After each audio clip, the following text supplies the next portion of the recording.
Hello and welcome or welcome back to stream number 2 for the day.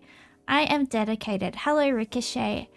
I ate so much food when I stopped streaming that I had to undo my jeans and yeah, I look like I'm pregnant. That's how much food I ate. I look like I am pregnant. So good times. I have a little food baby. I have a little food baby impeding my pants closure. It's just gonna sit here like a fatty. My tummy's been so flat lately, and then I went and ate too much food. Now it's ruined. It's ruined. I don't know. I'm tired. Ugh. Okay, let's temporary. Yeah, it'll be fine once it's digested and gone. It will be fine. Oh, hello Hyperbovian. Oh, let's do dust spelling bee. What did I have? I had Chinese. Well, I had like homemade Chinese. I had like a stir fry. 2 sakes and that's it for you. Alright, 2 sakes and you're done. No more. You're not allowed. You'll be in trouble. Another succulent Chinese meal? Yeah, mine was like pseudo Chinese. It was like homemade. You hate takeaway though? I love takeaway Chinese. If I didn't have all the ingredients to make a stir fry at home, I totally would have gotten takeaway. Oh, you had takeaway. Oh, I'm jealous. All right, we got the letter N, we got the letter C, we got the letter O, we got the letter T, we got the letter A, we got the letter I, and we have to use the letter B. I already see Abbott.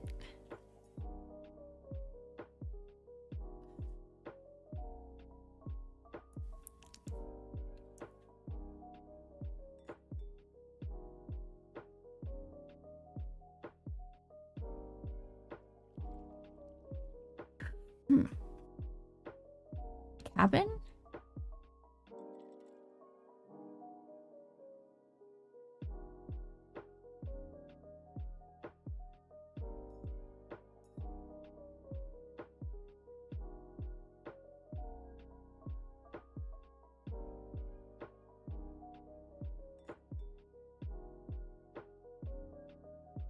Wow.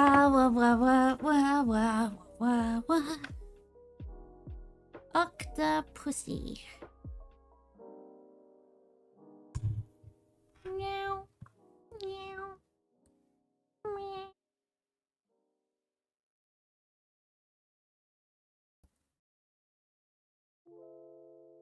Nibian?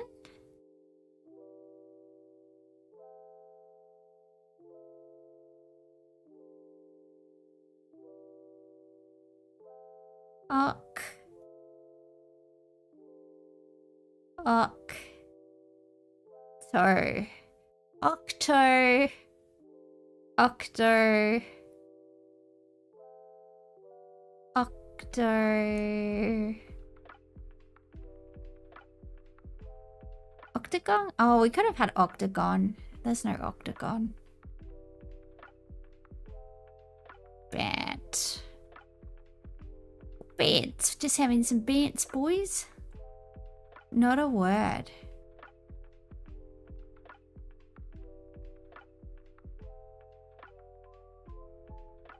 Delta always says ha, ha, ha.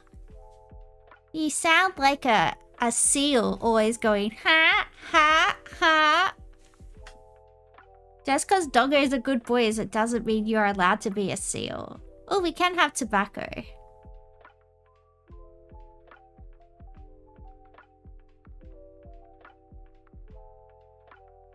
Not a word. It's a naughty word. It's a naughty word, I think, so you're not allowed to have it. Bint. I'm a bint. I'm a silly bint. Not a word.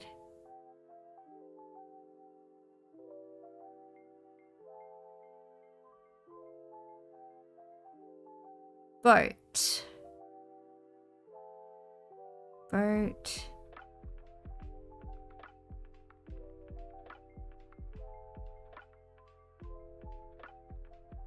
Bobcat?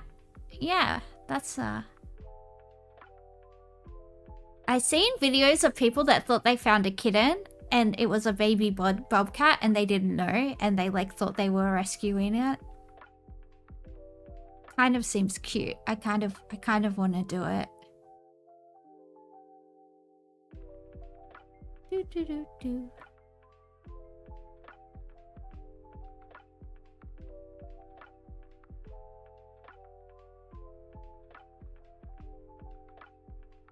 Ba ba ba ba ba.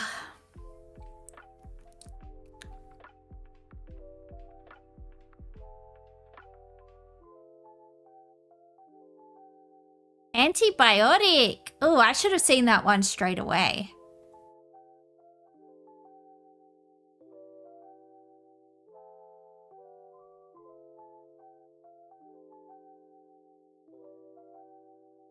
Yay, we did it. We did it. We won. Good job, everybody. Sorry if I sound out of breath. I don't know. I'm still like pretty sick. I'm having... Yeah, we had a solid bowel movement this time. We ate lots of fiber. We're good. We're good boys. Fitting name for a litigious person. Stops on an Aegean cruise. Greek. Belgian port. Pilgrim's destination. Showy and pretentious. Tau Procedure.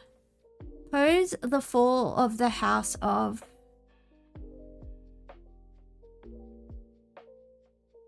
Campaign button word. Letters extra abbreviation. Please don't leave.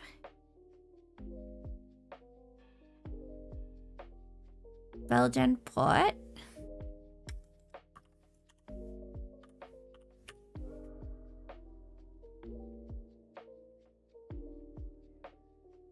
Boop, boop, boop, boop, boop, boop, boop, boop, boop.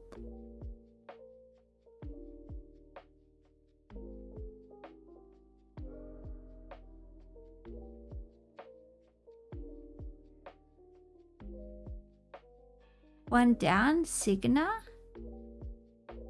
Oh.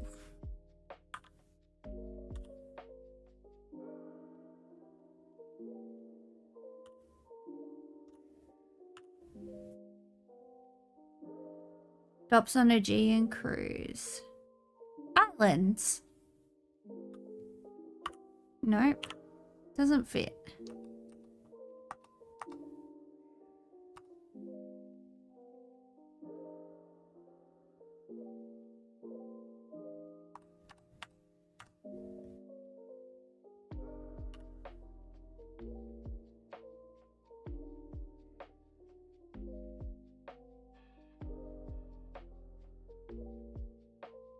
Pilgrim's destination.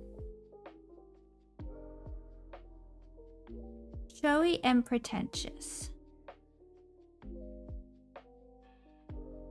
Please don't leave.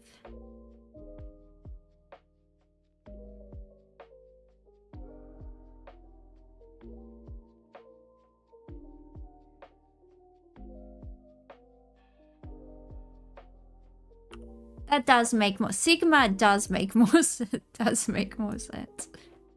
Stay. I was thinking stay as well for that one. That is about the only idea I had. I assume pose is like Edgar Allan Poe, but all I can think of is the fucking raven or whatever. What's the thing with the cat? The kitty cat? Am I a Sigma? No, I'm a Smegma. I'm a Smegma male, not a Sigma male. No, I don't understand what all that is. Besides the Greek alphabet, I don't know. And I hate all this. I hate all these people that are like, oh, I'm an alpha, I'm a whatever. It's like, no, you're not. You're a beta. Shut the fuck up. I'm a high value whatever. It's like, no, you're not. You're not. Trust me. Why would I say that? I don't know, because it's funny. Because it's funny. And you're not the boss of me.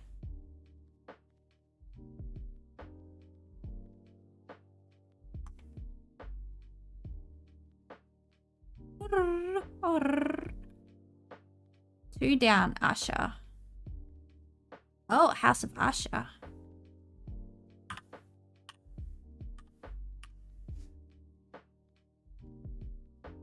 Campaign button word. Probably vote, right?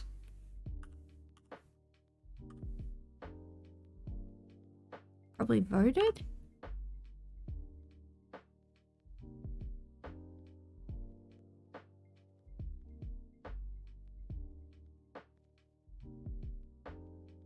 A smegma male with a smegmatude? Yeah, they're taking the...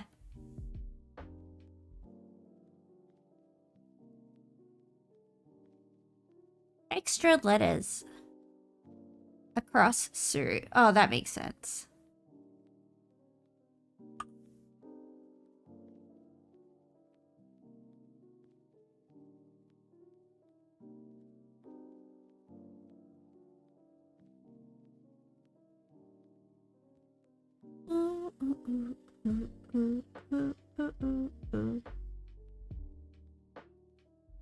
Oh, elect.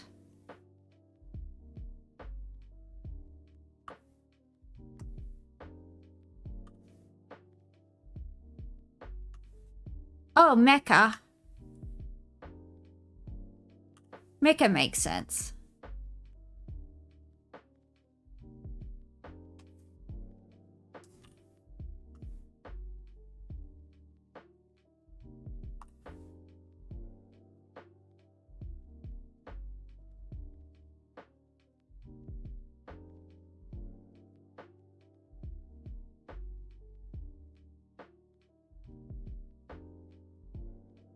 Belgian port. Showy and pretentious. Probably artsy. Artsy people are showy and fucking pretentious.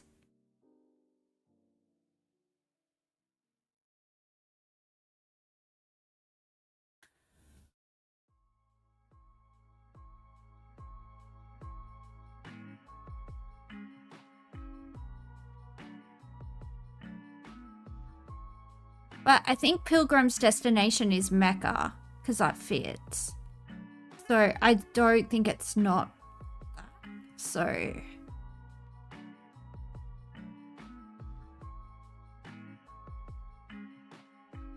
but I thought that might be etc, but... I don't know.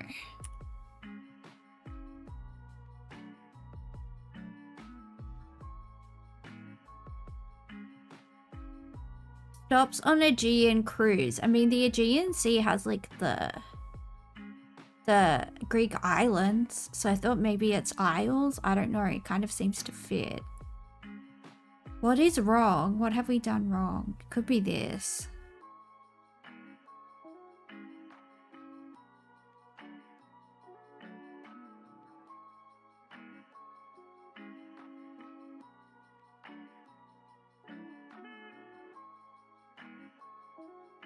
No.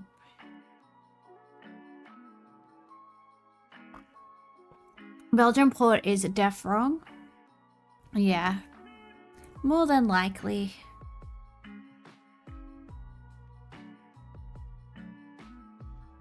Oh, maybe this is...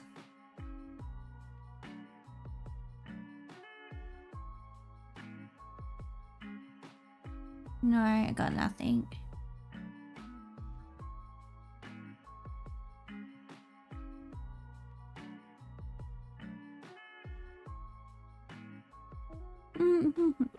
Does anyone want to cheat and have a look at their phone? 'Cause I don't know, and we are never gonna know. We're never gonna know. It's Ghent.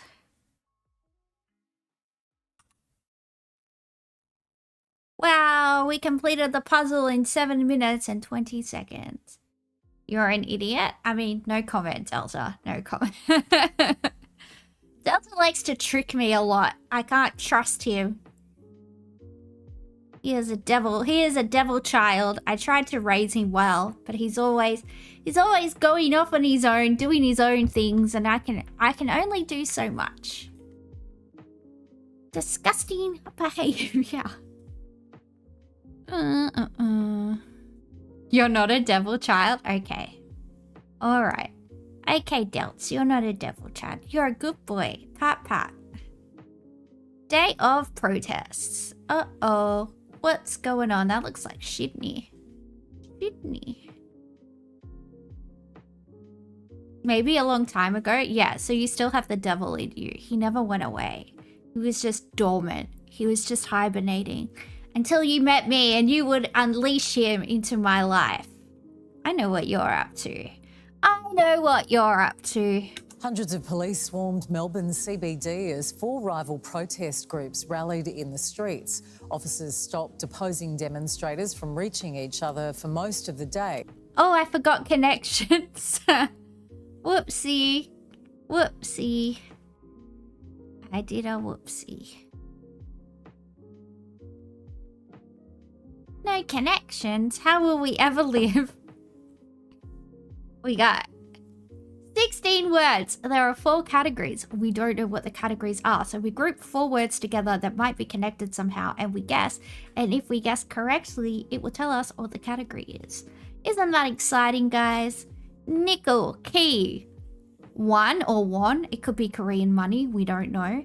Major, principal, dollar, private, bill, soldier, personal, critical, pound, inner, wing, sterling, and secret. Keep it secret, keep it mother flippin' safe, in the words of Gandalf, okay? Don't be fucking hobbiting about, we don't have time. Pound, sterling, nickel, and dollar are currency. Now. Pound and sterling, British sterling pound in your... Bill is also currency.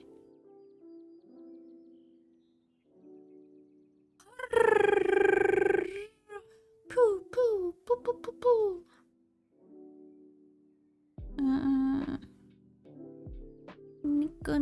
Nickel, dollar, bill, yo.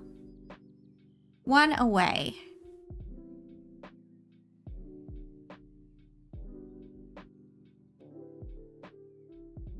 No.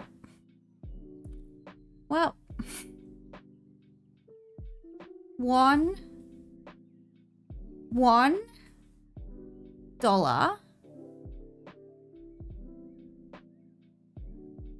$1 pound.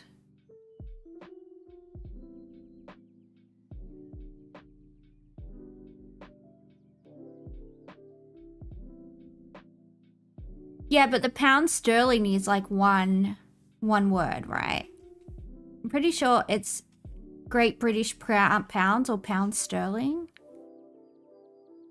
You were 1 away with those 3. Hello, Chung. What's up? What's up in the house? Let's try another one.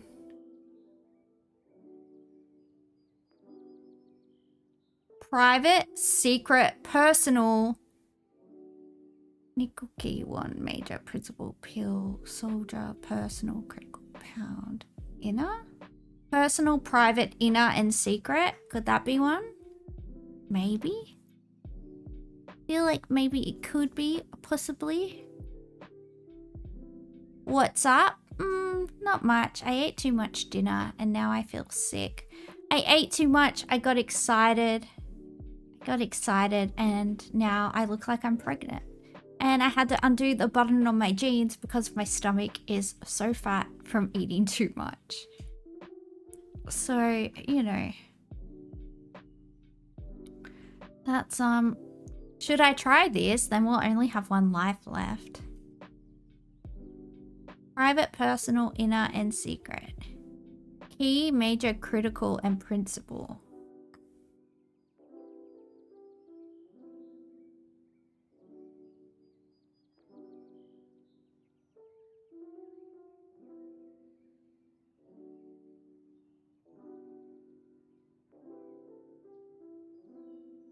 Important.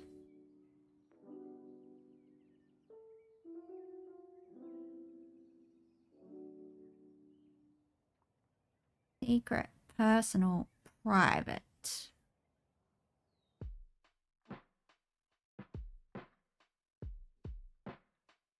Intimate and undisclosed. See, I was right. I knew it. I knew I could do it.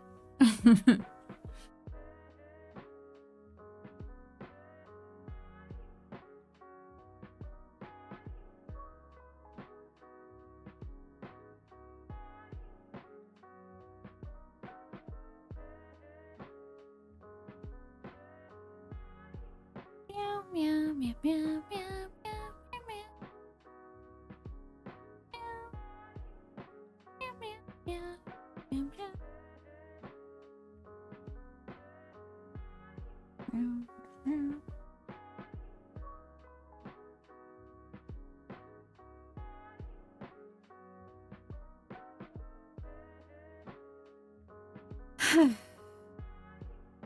This week was so bad for your burnout. Yeah. I feel like I need to give birth. I feel like I'm pregnant from eating so much. Like when is this baby finally gonna leave? Excuse me, please vacate. You're still burnt out from Thursday? Yeah. That would suck. That would suck a lot.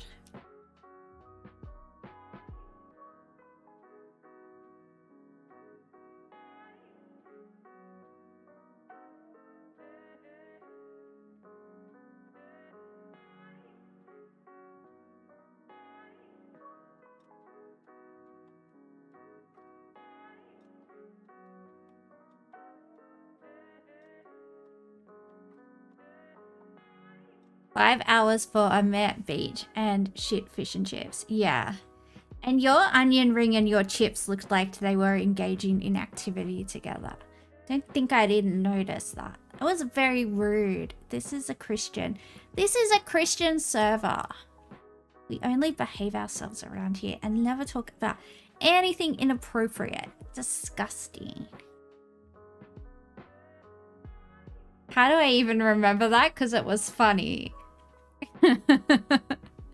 Because I'm a baby and it was funny.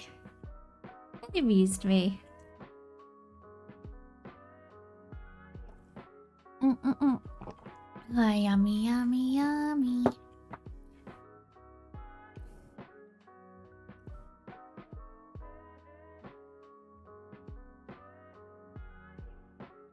Soldier.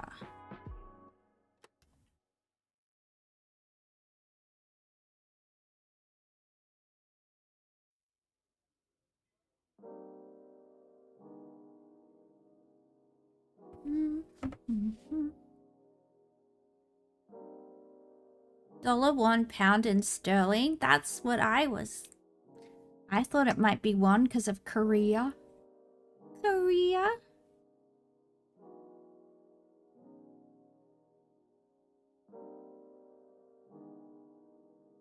Global currencies. Soldier, wing, nickel, and bill. Which Korea? Which Korea do you think? If I'm not saying North Korea, I obviously mean Korea. I'm not calling it South Korea. I'm just calling it Korea. Okay? I'll be right back. I just have to... Excuse me, I'm stuck. Help me. Help me, I'm too fat. I can't move.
I'm muted. I'm back. Don't worry, everybody. I am back. I am back. I definitely did eat too much for dinner. I don't... I don't feel healthy. I don't know. I was just like, food. Num num num num. Oh, hello, Mercurial. Good to see you. Alright, let's watch the news, I guess. If I sound out of breath, it's because I don't know. It's because I'm out of breath.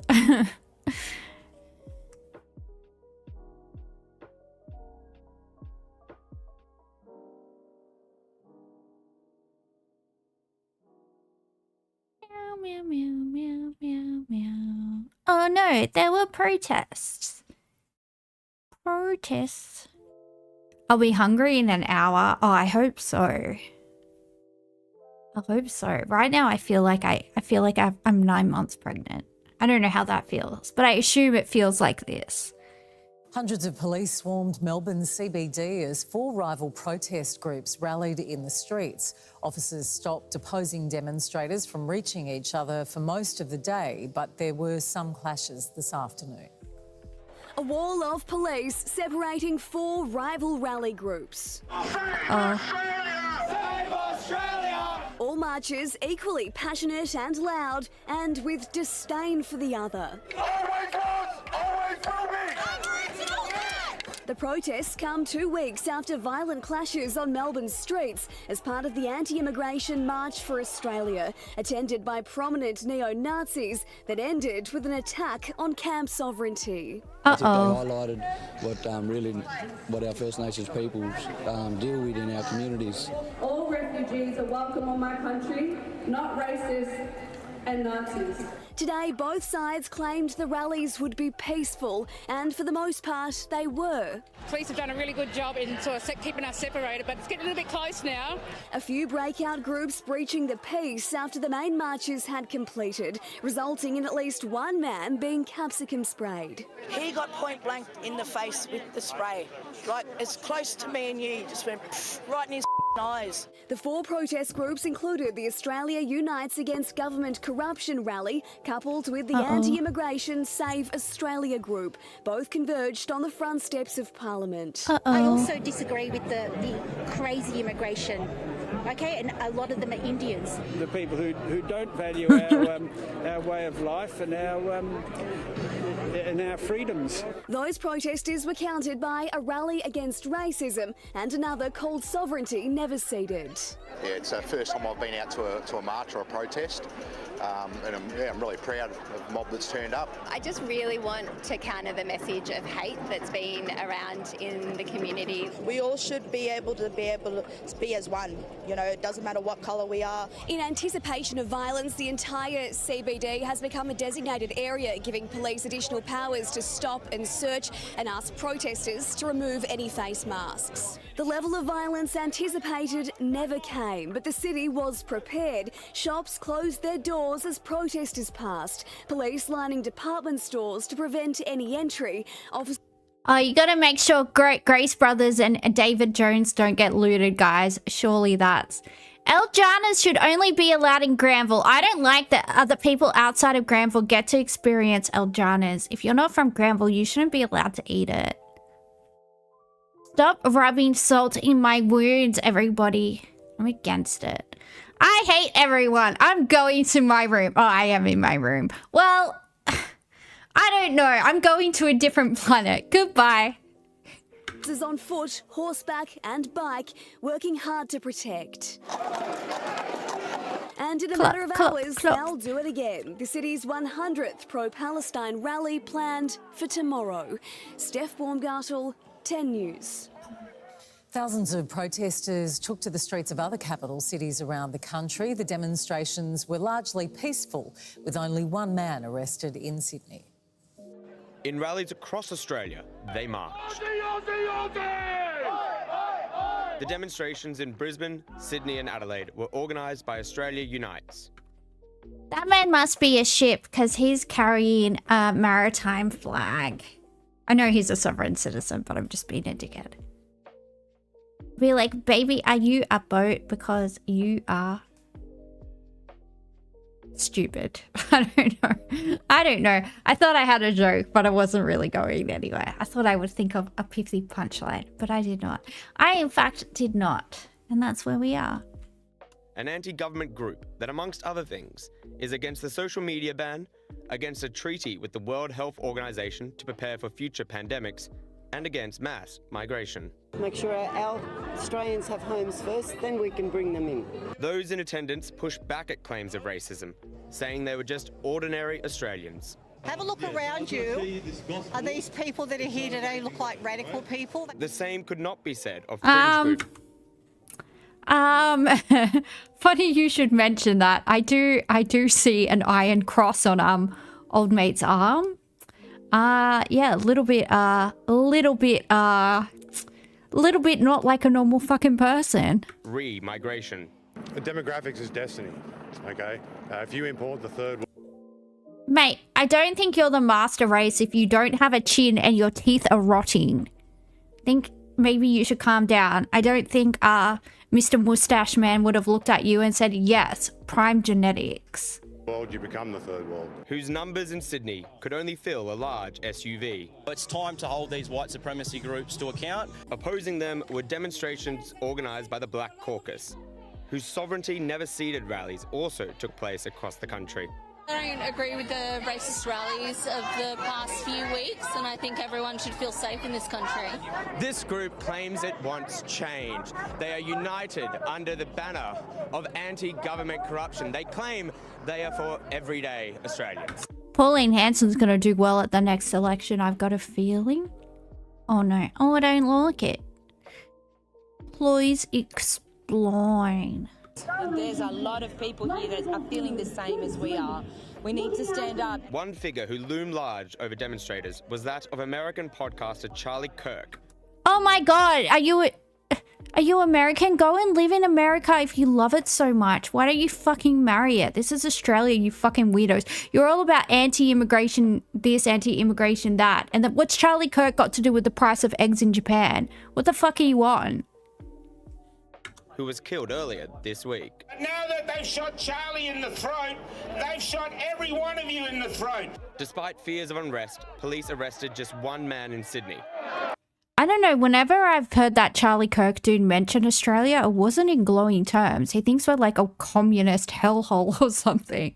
I don't know. He's like, I don't know. He was always going on like we were like some draconian dictatorship.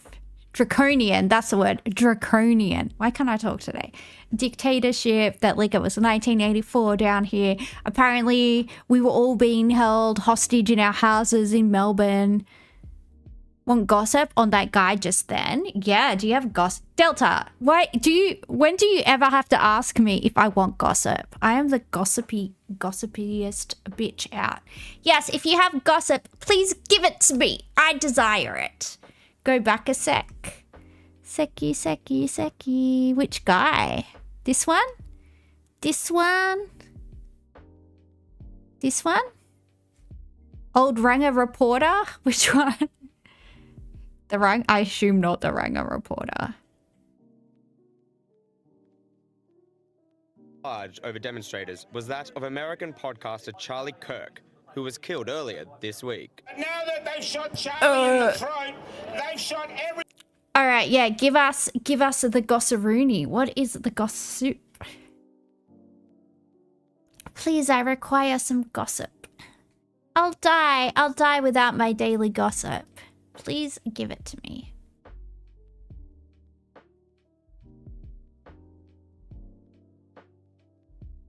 Boop, boop, boop, boop. We'll wait for the Delta to get back to us. We'll finish watching the video. He drives around Australia on a bus bitching about how we're not free.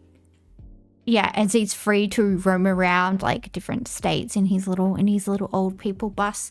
His little fuckwit mobile, if you will. One of you in the throat. Despite fears of unrest, police arrested just... He's also an alleged serial groper. He does look like he would grab a non-consensual boobie and bum. Or maybe even a willy. We don't know. one man in Sydney.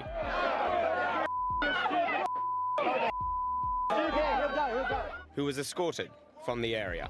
It's unlikely to be the last time this group demonstrates, as many protesters vowed to keep going until the change in government. I've lost faith in both big parties. Elliot Hasty, 10 News. All right, then don't vote for them at the election. Why are you walking around like the most ugliest superhero ever with a middle-aged angry lady with like a fucking $2 Australian flag fucking rayon cape that's highly flammable?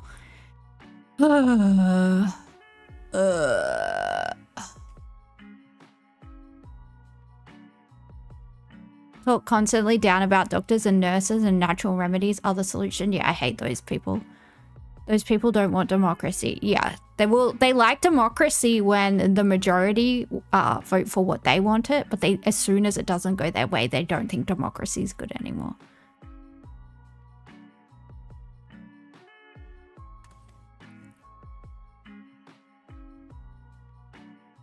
Poo poo wee wee.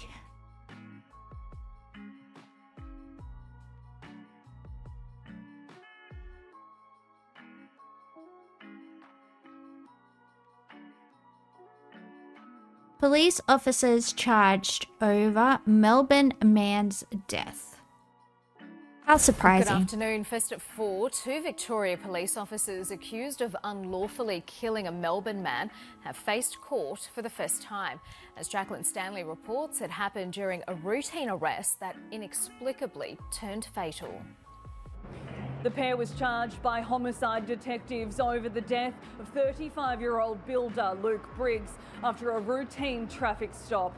29-year-old Constable Alexander Papanassis and 49-year-old Sergeant. Wait, is this just a hypothetical story, Delta, or did that old guy actually jerk off in the hospital bed and bitch about people telling the hospital? No. Okay, good. I was like, please tell me this is just like a like hypothetical example of like one of these people are like, it posted it on Facebook, it's real. Oh shit. Why would you admit to that? Why would you see, this is why I'm not on Twitter or Facebook or anything, because he's also partly responsible for the death of a teenage girl. Oh, I need to know. I'll Google his name after this. Let's do a Google. He'll probably sue me though. He'll probably sue me. During a routine arrest that inexplicably turned fatal. The pair was charged by homicide detectives over the death of 35-year-old builder Luke Briggs after a routine traffic stop. 29-year-old Constable Alexander Papanassis and 49-year-old Sergeant James Fitzgerald are both being defended by lawyers for the police union after being charged yesterday, each on a single count of unlawfully killing Luke Briggs. Were you just doing your job? Police have previously alleged the 35-year-old became aggressive after being questioned over a minor traffic matter.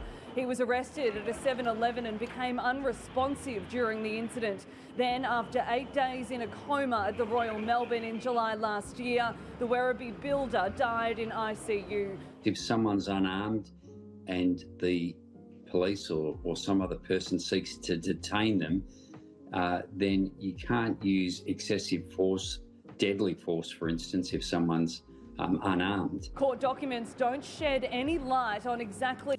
But how did it escalate? How did it escalate like that? Is there no body cam footage? Like, is there no anything? It doesn't make sense. How the two officers are alleged to have killed Mr. Briggs. The Police Association maintains the pair were charged over an on-duty incident and were just doing their job.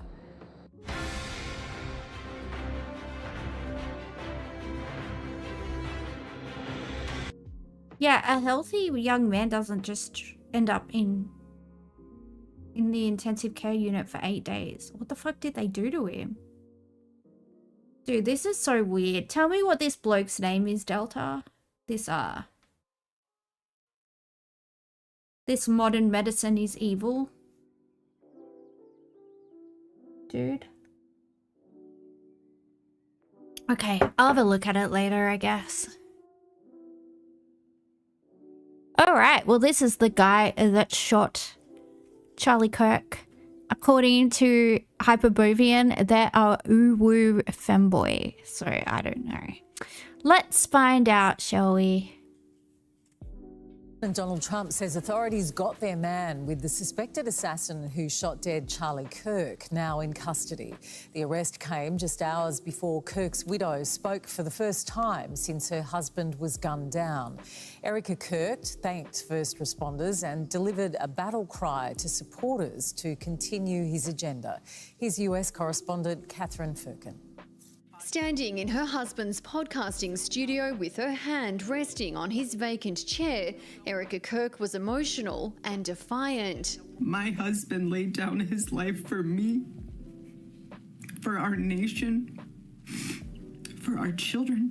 Just 2 days after Charlie Kirk was assassinated on a university campus, she urged his supporters to galvanise across the nation. If you thought that my husband's mission was powerful before, you have no idea.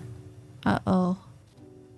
You have no idea what you just have unleashed across this entire country. Her message was heavy on righteousness and religion, appealing for followers to join Kirk's Christian movement. You have no idea the fire that you have ignited within this wife. The cries of this widow will echo around the world like a battle cry. Erica Kirk's appearance. She should have said banshee. She should have said banshee. That would have been better. But I understand the sentiment still. I just think banshee would have been way more badass. They've already forgotten about him since the shooter was white. No, I think they're going to try and find out if he has been influenced by anybody on the far left. And I've got a feeling, because he looks like he might be, you know, he might be a little bit, he might be a fan of a male political influencer is my guess, that people think is hot, but I don't think he is. And I don't understand it. But, maybe Charlie is still alive. I don't know, dude. I saw the blood. I saw the footage. It looked pretty. He looked pretty. Yeah, no one's, even if that had have happened to him in an operating theater, there's no way. I don't think he's still alive. Monty Python blood. What about his neck? Looks like his neck snapped as it was shot. His neck like went. I don't think that's humanly possible. I'm trying to do it. I'm quite flexible. Sorry, that's just me trying to bend my neck like that. I don't think you can just kind of flop it down like that. This came just hours after authorities celebrated the arrest of her husband's alleged killer. We got him. 22-year-old Tyler Robinson brought into police after his father recognised him from surveillance photos. Investigators interviewed a family member of Robinson who stated that Robinson had become more political in recent years. A top student in high school, Robinson only attended one semester studying engineering at Utah State University. Neighbours describing the young man as smart, quiet and respectful. This is a total shock because that's not who Tyler was. That's not who Tyler is, and that's what shocks us all. But before the attacks, Robinson became absorbed in online chat rooms and reportedly spoke to his roommate about plans for the attack. He also spoke with his family about Kirk's event at the university. Robinson mentioned Charlie Kirk was coming to UVU. They talked about why they didn't like him and the viewpoints that he had. The family member also stated Kirk was full of hate and spreading hate. While investigators continue to probe Robinson's motive, they say etchings on several bullet casings included anti-fascist messages like "Hey fascist, catch," and other memes popular on gaming forums. With Charlie Kirk's alleged killer now in custody, the focus is turning to broader issues like how to end this cycle of political violence and how to reunite a nation that seems more divided than ever. How do we fix this country? How do we come back together? together. I'll tell you something that's going to get me in trouble, but I couldn't care less. The president's words and defiance couldn't have been in more stark contrast to those from the Utah governor. I had a friend in a small city in Utah who said, we're getting together. The Republicans and Democrats in my little town are getting together to have a discussion tonight, last night, just to find a way to find their better angels. Do we escalate, or do we find an off-ramp? And again, it's a choice. It's a choice, and every one of us gets to make that choice. 22-year-old Tyler Robinson made his choice, and the consequences of that start next week when he's expected to be formally charged. In the United States, Catherine Firkin, 10 News. Bye-bye, Catherine Firkin. Firkin Gherkin. Tyler Robinson. I wanna see what these bullets said. Now I already just forgot his name. What's his name again? I just said it. Tyler? Tyler? Why is my brain like this today?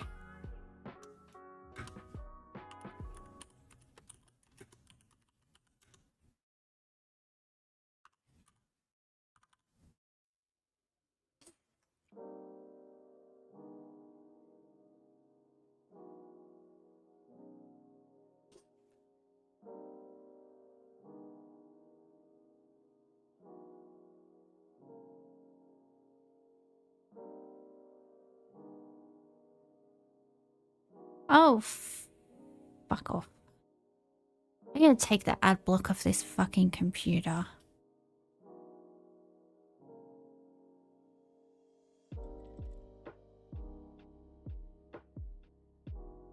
Yada yada yada. Yada yada yada.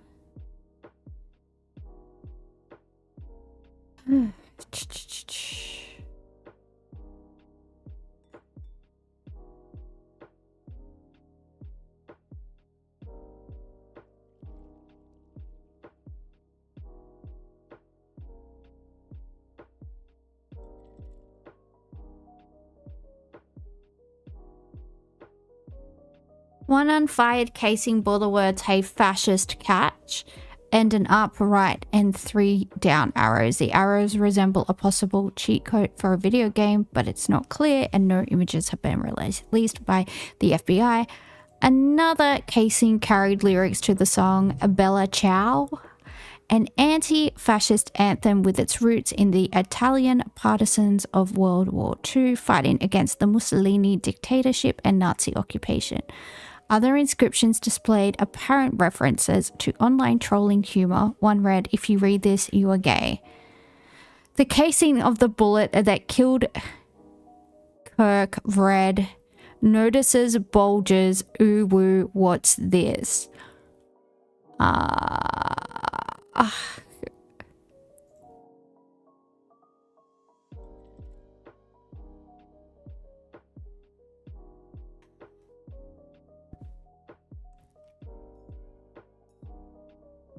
The internet really has just ruined. The internet really just has ruined. She's 22?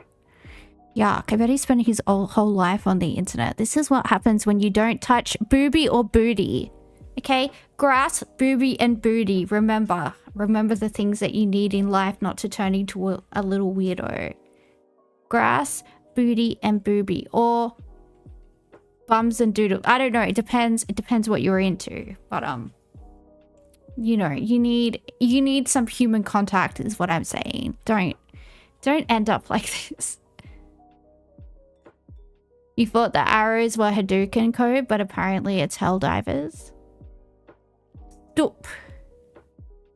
You stop.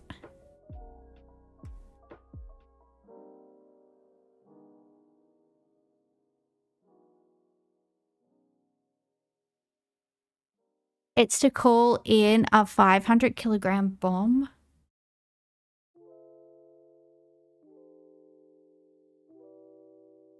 Four separate protests are planned in Melbourne CBD. Oh yeah, this is from 12 hours ago. I guess it's not relevant now. Why did I open it? I don't know. I probably didn't read it properly because I'm tired. I'm so tired. I'm so tired. Somebody help me. It's time to go to bed.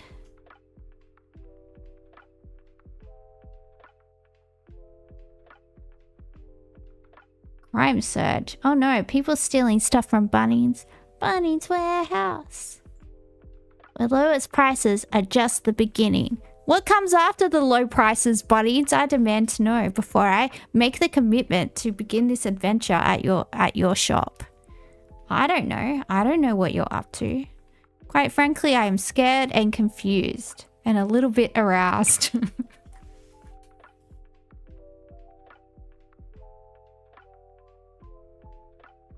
The adult hobby workshops.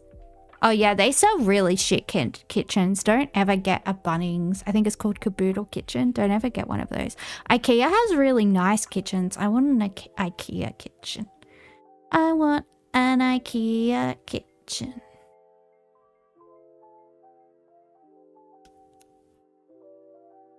Whoa, my back. My neck. No, don't. Don't behave yourself. Be a good girl.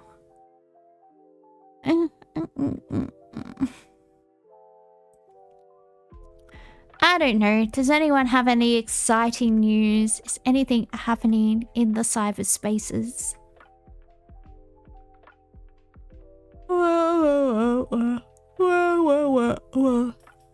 It's too late, I said it. Said what? What did I say? Touch grass and boobies? What did I say? Now you got me worried that I'm gonna get ooh-wooed. The back and neck thing? Well, I didn't finish it. I didn't say the really bad. I didn't say the really bad bit. How do I forget? Because I stopped myself from saying I stopped myself from saying the bad bit.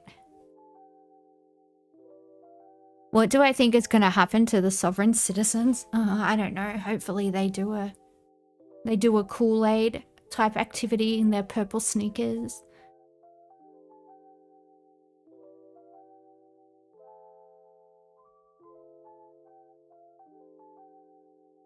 Delta gives up. Okay, Delta. I think it is better that you just give up and give in. Give into it.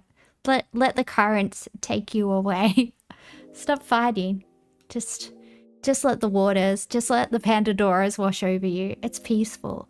It's peaceful in the deep where you can't breathe. Just let your lungs fill up with the delicious seawater. We've all been down here for a while and we're so lonely.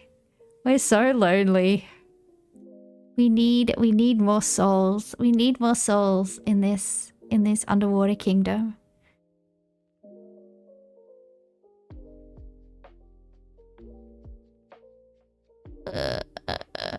Oh no, fears of Russian invasion. No doubt, Putin ready to invade more countries. Uh-oh. We're gonna have World War III soon, aren't we? I don't want to.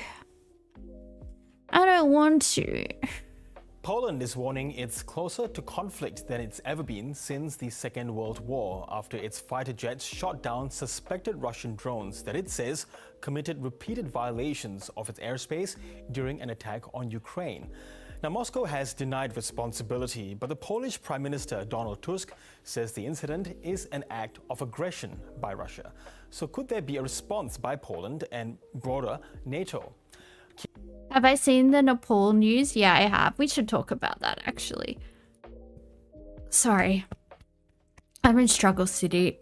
I need to be burped like a little baby. I need someone to pick me up and pat my back with a towel down their back. Just in case.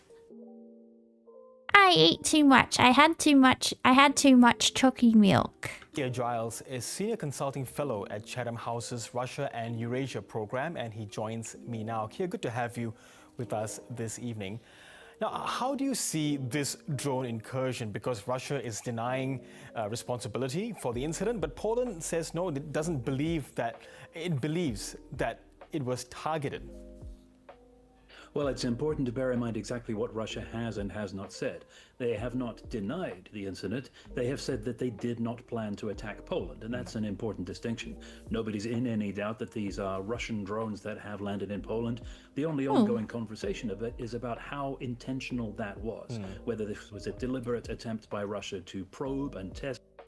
I mean, let's be honest. I am Russian, and I can say this because I'm Slavic. I can say this. What do we want to bet that the drone operators were just really drunk and didn't realize that they'd flown into Poland? You know, you heard NATO fired into Russia. Well, if NATO fired into Russia, then it was probably a reprisal. Otherwise, the drone operator was probably drunk. Because apparently they recruit people that are really good at video games to be drone operators. Apparently that's a thing. That's what I've heard. Polish and NATO Gamers rise up. So European responses, or whether, as Belarus, for example, has suggested, Poland's neighbor, these were strikes which were intended to land in Ukraine, but veered off course as a result of electronic warfare. For Europe, though, the issue is exactly the same. It is how to find a response to Russia to make sure that this does not happen again, rather than Moscow coming away from this assured that there are no consequences. Yes, if it is deliberate, and as you say, this is perhaps Russia testing the grounds with Poland, what might Putin be thinking with what the military has done here? Well, if this is an intentional probe, then Russia learns a great deal from it. They learn not only about the immediate capacity of Poland to deal with challenges of this kind, to deal with air threats from Russia, and that capacity has been shown to be fairly limited, even with support from NATO air policing detachments that were present in Poland at the time. It also learns about European unity, about how far Russia can push, how close they can get to an act of war before prompting a response from the rest of Europe. And most crucially of all, of course, it tells them how the United States is going to respond if they do something aggressive in Eastern Europe. And they can be reassured at the moment, based on how Donald Trump has responded so far, that they are still comfortable in being able to aggress further in Europe without triggering any kind of reaction from the US that would be damaging.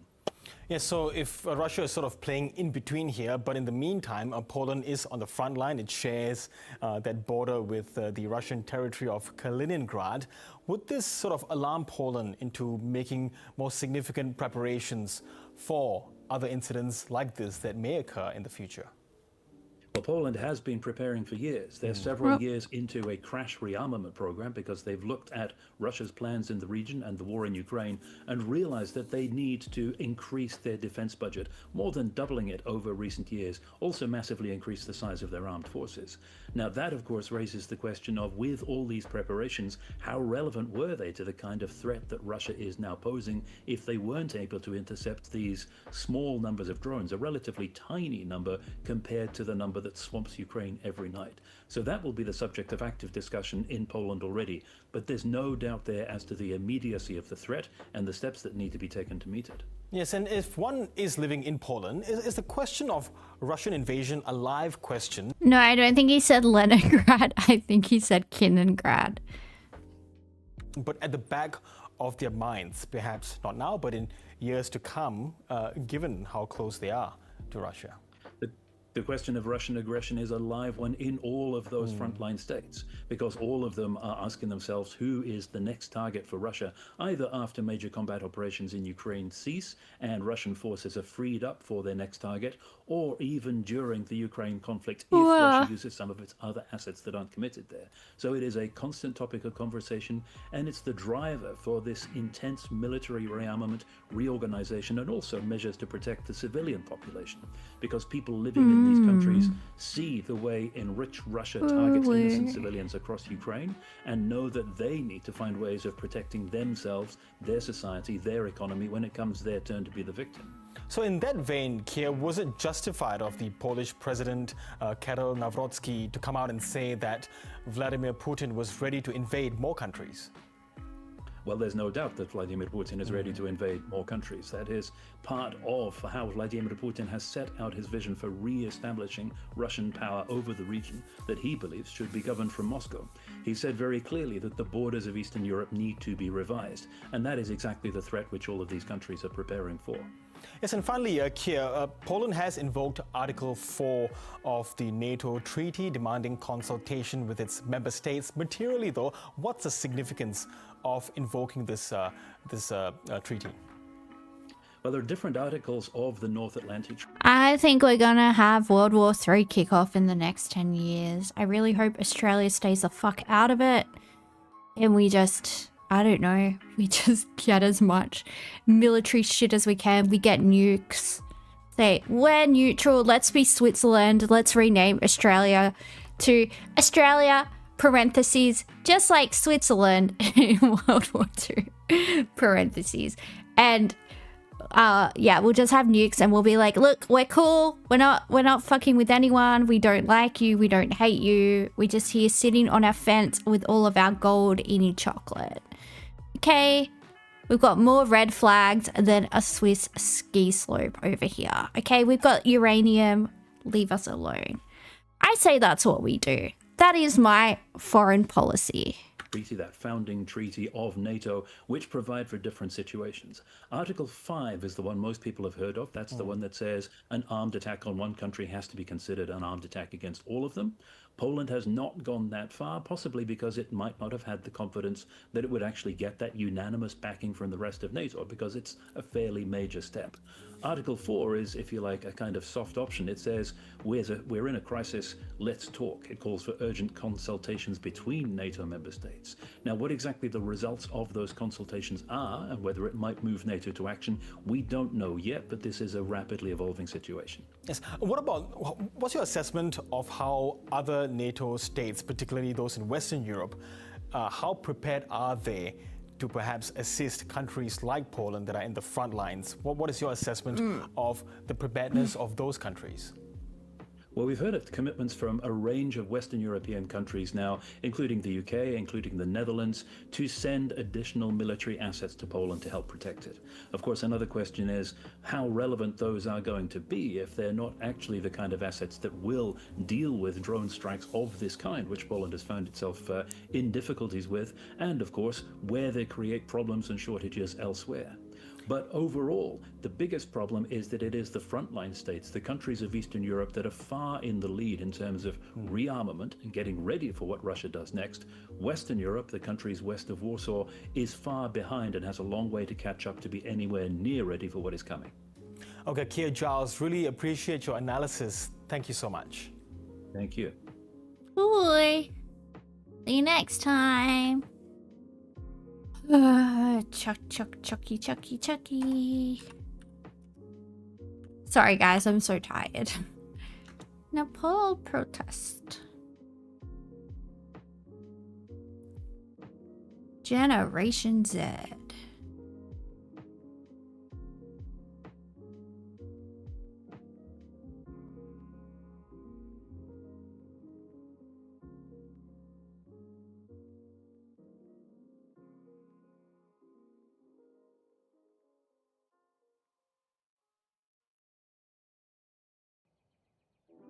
Nepal appoints first female prime minister as Gen Z protest prompts political change.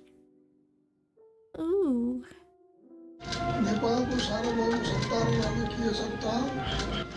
This is a historic moment for Nepal. The country's first female interim leader has just been sworn in. And what's striking is how she was chosen. Not through backroom party deals, but by an online vote on the social platform Discord, where this Gen Z movement has been organised ever since the protests began. Now, in the hours after... And I was elected Lunar Queen of the World by my Discord. I'm the queen, I'm the princess. And yeah, Discord, thank you very much. Thank you very much for electing me the queen of the solar system. I appreciate it. Appreciate you guys. the violent anti-corruption demonstrations forced Prime Minister KP Sharma Oli to resign, a poll appeared on the app asking young people who should lead the country. And 73-year-old Sushila Karki quickly emerged as the frontrunner.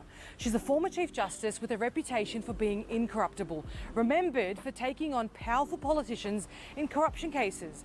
In 2016, she'd already I made like history her. as Nepal's first female Chief Justice. Now that record is why young protesters say they trust her now, at a time when faith in Nepal's political class has been badly shaken. Now her appointment was confirmed last night after days of wrangling between the president, the army and protest leaders, and it follows the country's worst unrest in years. More than 50 people have been killed and over 1,300 injured. Now with parliament gutted, political leaders discredited and the economy fragile, Sushila Karki now faces the daunting task of guiding Nepal through this transition. Do you think she thinks she's good for saying Nepal like that? Oh, I don't say it like other Australians. Oh, I say it in a fancy way. All right, okay.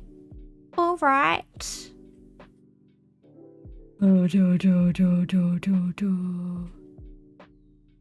Oh, police separate opposing demonstrators. I think there's a fight. Is there a fight? Let's watch it.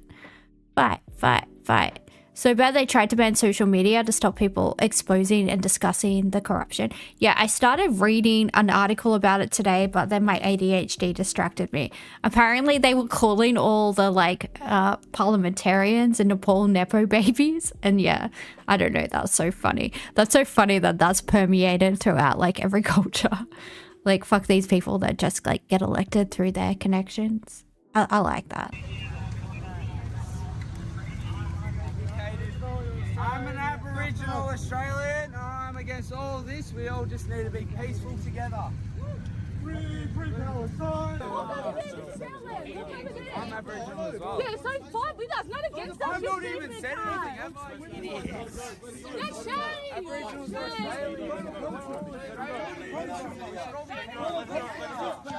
Let him go. No, buddy.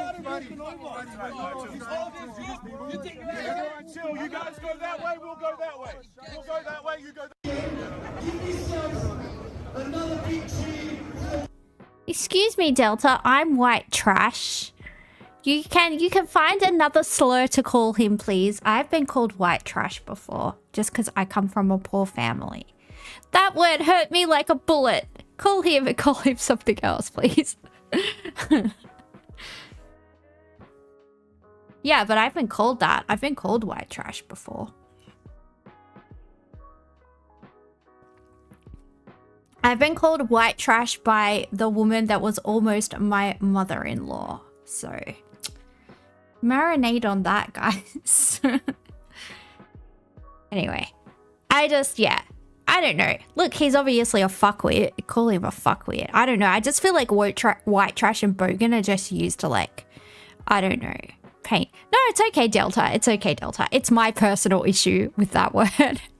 It's my personal issue with that phrase.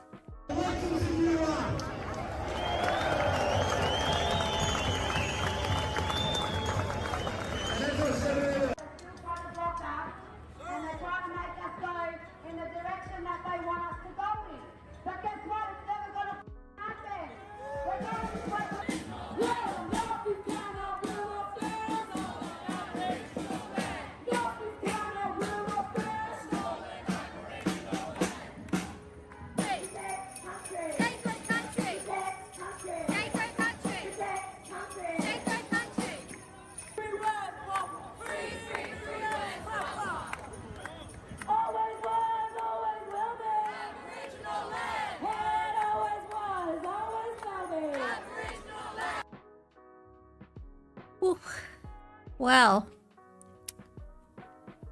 thank you for following JM556. Oh, hi.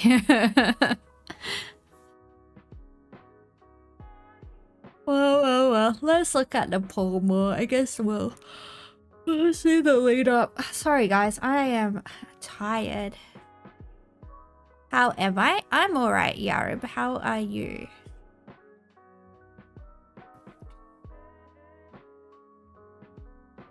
Sleepy Panda, yeah, I am EP. Oh.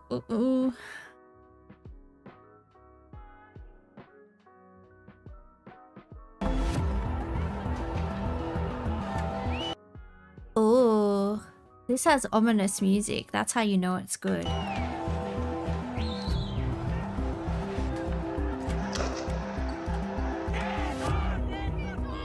The Himalayas have always whispered stories of resilience, mysticism, and quiet diplomacy, but those whispers have turned into cries.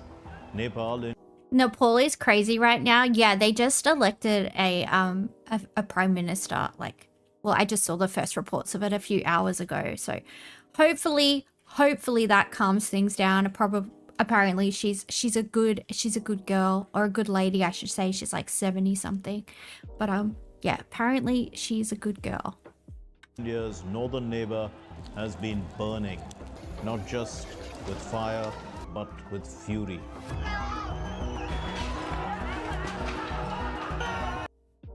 Low-key, if you were in poverty and you saw the photos of the Louis Vuitton Christmas tree in the Prime Minister's house, you would crash out too. Oh yeah, it's the same thing that's happening in Indonesia, right? That's exactly the same thing. Like the parliamentarians are giving themselves like all these big bonuses while like everybody else, and increasing taxes to do so while everybody else is like, yeah, living in poverty.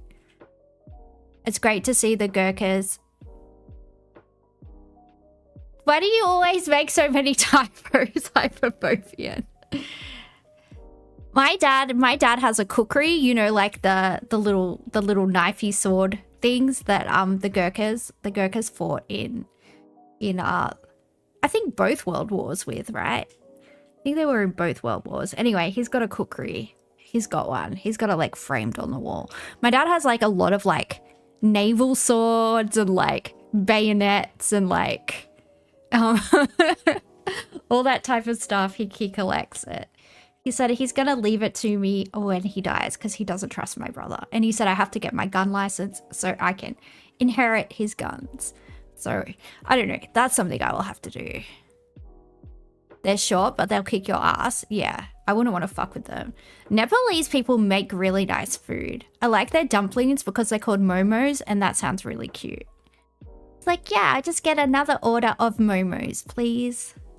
There's this place in just over the other side of the Westgate Bridge in Spotswood called Graysland, which is like essentially like this theme park of like food trucks. It's like right on the Yarra, like the Stony Creek Yarraville backwash. Anyway, they've got a Nepalese place. They've got a Nepalese place there, and it was good.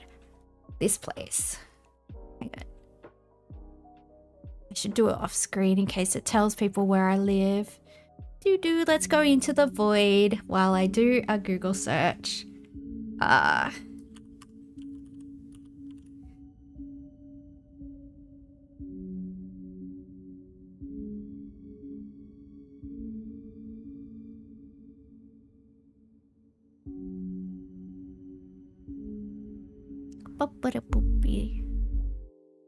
This place. And it's like a little theme park with all like food trucks in there. Oh, and the hipsters have discovered it apparently. This guy looks like a prime hipster. Oh no, I'm never going there again. I went there once because it's not super far from where I live. So I went there and it was so expensive. But yeah. If you were rich, it would be a sick place to go to. Mr. Melbourne, is that what he's called? I don't know. He just looks like a fuckwit. No offense. I'm sorry. When I see that type of person, my bumhole clenches and I'm like, I'm going the other way. Goodbye. But yeah, they have everything there. They like literally have everything there, and it's pretty good. But yeah, they have a Nepalese place, and me and my friend got food from the Nepalese place because we got there really, really, really late, like just as it was closing.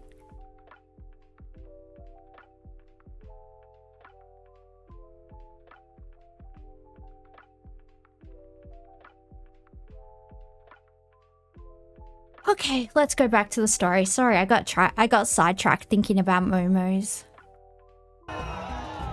Oh, isn't the little sky lemur thingy from Avatar The Last Airbender called Momo as well? He's super cute. Unlike Momo and Appa, the little friends, the little air kingdom friends. What began as a digital grievance has erupted into a generational revolt. What's the genesis of this problem? Why are the youth so angry? Let's connect the dots. Let's. The government's sudden decision to ban 26 social media platforms, including...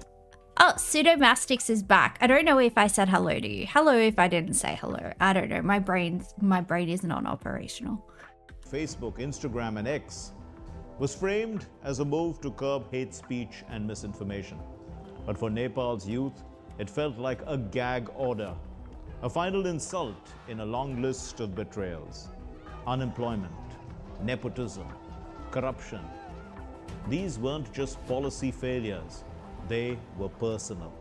And when the digital doors slammed shut, Gen Z found new ones. Encrypted apps, offline networks, word of mouth. The resistance went analog. It's so funny when boomers try and stop kids from using technology when they don't even know how to send an email. Corruption is only bad if I'm not involved. Your favorite dictator quote. And then it went viral. Protesters stormed the private residences of President Ramchandra Paudel and Prime Minister KP Sharma Oli. They didn't just march, they ignited. Homes were set ablaze. Symbols of power reduced to ash. It wasn't just destruction, it was declaration. We see you, the youth seem to be saying, and we reject you. At least 19 lives were lost in clashes with the police. Hundreds injured. And in the chaos, the Nepal army stepped in, not just to restore order, but to fill a vacuum. Prime Minister Oli resigned. President Paudel remains, but his role is largely ceremonial.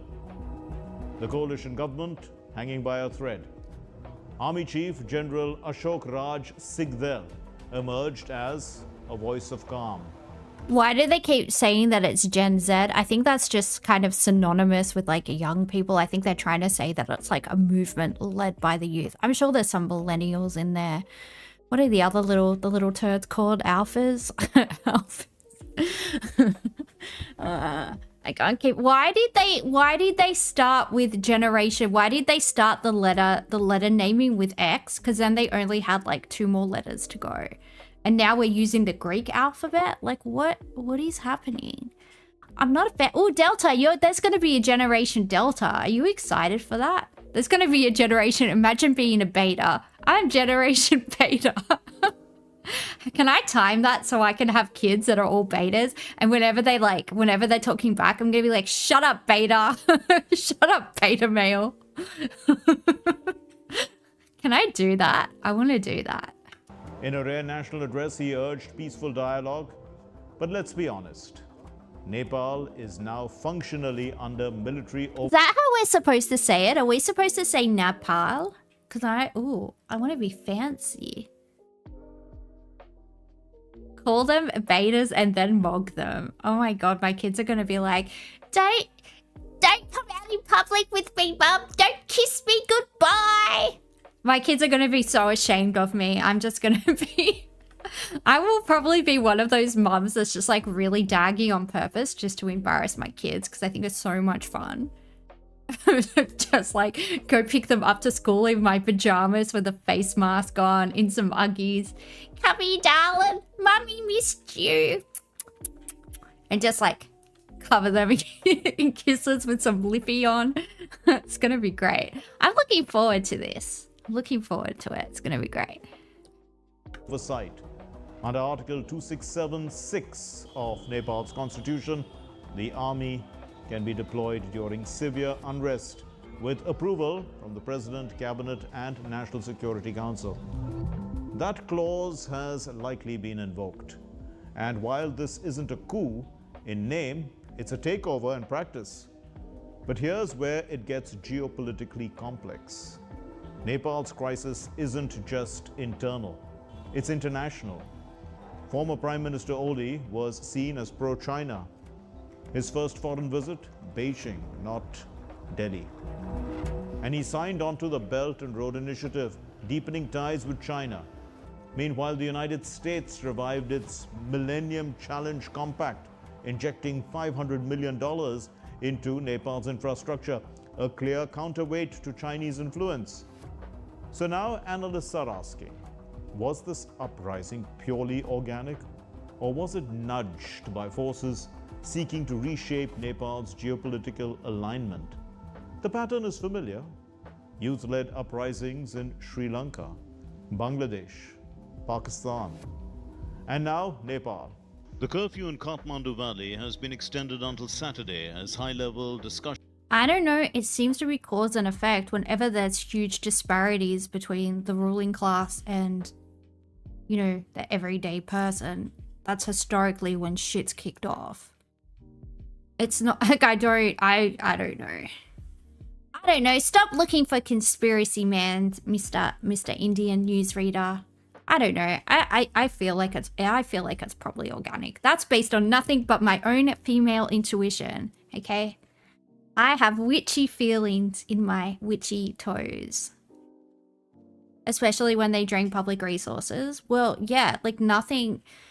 Everybody, even in the Western world, right? Everybody's talking about Nepo babies now. Everybody's talking about how it's so unfair that if like you're born into a working class or underclass family, even if you know, go to university, come like, you know, first class honors, first in your course, someone who's got connections in that industry is still going to get a job before you. You might not even get a job because you don't know anybody. Like, it's like the term Nepo baby is used so much now, which I'm kind of glad because it's something I've been hyper aware of for a very long time, of how just unfair the world is. And if people are noticing it and calling it out, I mean, obviously it's not as bad in our part of the world, but yeah, it's not fair at all. The caste system in India, yeah, that's they have a caste called the Untouchables, which is, yeah, I mean, it's what it says on the tin. It's, yeah. Anyway, continue in search of a constitutional resolution to the ongoing crisis. On Thursday, dialogue resumed involving Gen Z representatives, Nepali Army Chief General Ashok Sigdel, and President Ramchandra Paudel, focusing on appointing a Prime Minister for the interim government. Despite 2 consecutive days of talks, no definitive outcome was reached. President Paudel, in close coordination with General Sigdel, held intensive consultations throughout Thursday, day and night, joined by the former Chief Justice Sushila Karki and several constitutional experts. She's the Prime Minister now. That lady they just showed, the Chief Justice lady, she's the Prime Minister now. Thursday evening, President Paudel met with Speaker Devraj Gimire. Both emphasized that any solution must remain within the bounds of the Constitution. However, the debate over whether to dissolve Parliament ended without consensus. In the districts of Kathmandu, Lalitpur and Bhaktapur, prohibitory orders remain in effect until 11 a.m. on September 12. A curfew has been imposed from 7 p.m. on September 12 to 6 a.m. on September 13. Study in Japan and Australia? Ooh. Good choice, Nepal. I would also study in Japan and or Australia. 2 good countries. I agree. Good taste, Nepal. We like it. Only public and union-run organizations are permitted to operate essential services during this period. To ease daily life, access to basic foods will be allowed from 6 a.m. to 11 a.m. and again from 5 p.m. to 7 p.m. as of Friday. India has issued travel advisories, activated emergency helplines. India is recalibrating. Influential voices in Nepal are calling for Indian mediation. That's not just a plea, it's a signal of trust, a recognition that India remains the stabilizing force in the region. And yet, the shadows grow longer. India seems pretty unstable to me. Should they really be sticking their noses in? Just leave it to the Nepalese to decide what they want to do in Nepal. Oh, sorry, Nepal. Modi needs to be replaced too. Yeah, well, that's what I was getting at. But I'm scared. I'm scared to say stuff on the internet because I don't have rich parents, and I don't have connections. If I lose my Twitch account, that's it. I like have to start again and hope I don't get recognized as a ban invasion.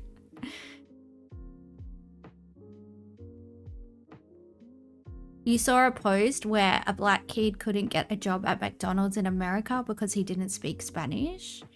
You can't get shit when you're broke. It is really hard. It is really hard. I came from a very poor family.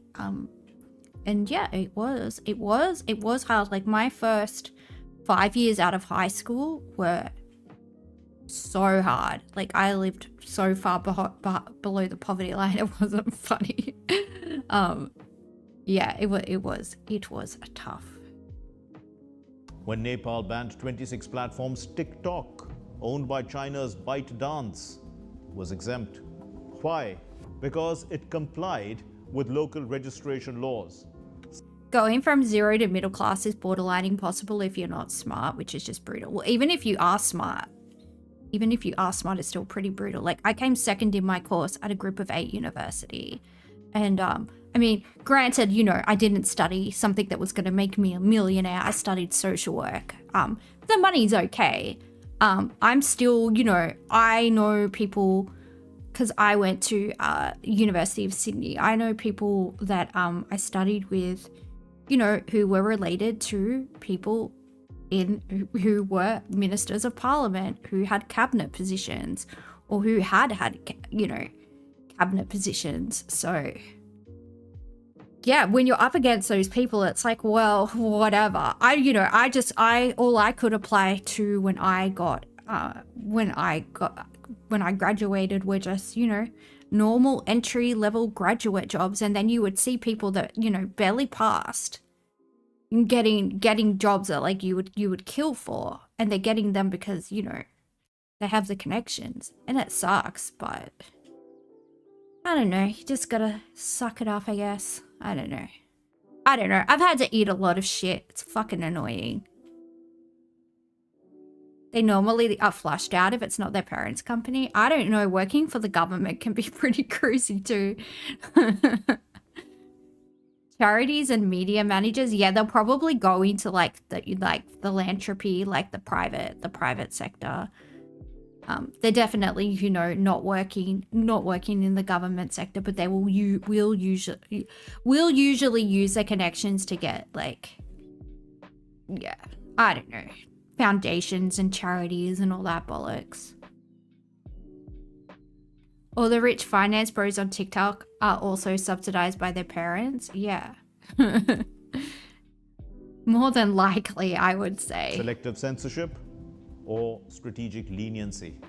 Just days before the protests, Oli had met Xi Jinping and objected to the India-China Lippo Lake trade route deal, claiming it violated Nepal's sovereignty. Now, Xi had urged for bilateral resolution to this problem. But China is playing a long game, watching, waiting, ready to engage whichever leadership emerges next. This isn't just about Nepal. It's about the Himalayan arc. Let's talk geography. The Siliguri... I keep on hearing him, like my brain keeps on thinking he's saying napalm, and then I realize he's saying Nepal. I just apparently don't say Nepal properly. There you go. Corridor, a narrow strip of land connecting mainland India to the northeast, is flanked by Nepal, Bhutan and Bangladesh. Instability in Nepal makes this corridor vulnerable. Any disruption here isn't just inconvenient, it's existential. Bhutan, India's quiet ally, has long stood by India. But since the 2017 Doklam standoff, China has been turning up the pressure. Nepal's unrest may embolden Beijing to accelerate border negotiations with Bhutan, pushing for territorial concessions. This piece seems very biased. Is anybody else getting the, this is a fake uprising, yada, yada, yada. They're all in bed with China, blah, blah, blah, blah, blah. I don't know. I think we got we're having a little bit of a propaganda at this dude. Yeah, bro loves India. Well, his show's called Connecting the Dots India. I think he is Indian. I think this is like an Indian propaganda network. Oh well, it's interesting anyway. I mean, everything he's saying is trying, but the editorializing is pretty hard. Indian Sky News, yeah, I know. But sometimes I watch Sky News just for shits and gigs, just to laugh at all the people on there. Like all the women who are supposed to be in their 30s, but they look like... What did Friendly Geordie say? He said that Shari Markson ran into the Wailing Wall. Because you know how like all of those right-wing bros, that they're like, oh, over 25 years old, you hit the wall. Like if you're over 25, you shrivel up and turn into a prune. So they said that Charlie Markson hit the Wailing Wall, which for those of you who don't know is in Jerusalem, and it's like a sacred wall of the Temple Mount in Jerusalem, which is sacred to the Jews because they're not allowed to go there anymore. It's like a thing, like Jews go there, it's like very sacred. Anyway, he said Shari Markson hit the Wailing Wall. And that did make me giggle because I don't know what the girls over at Sky News are doing. Are they smoking meth under a UV light? Because you shouldn't look that bad in your 30s.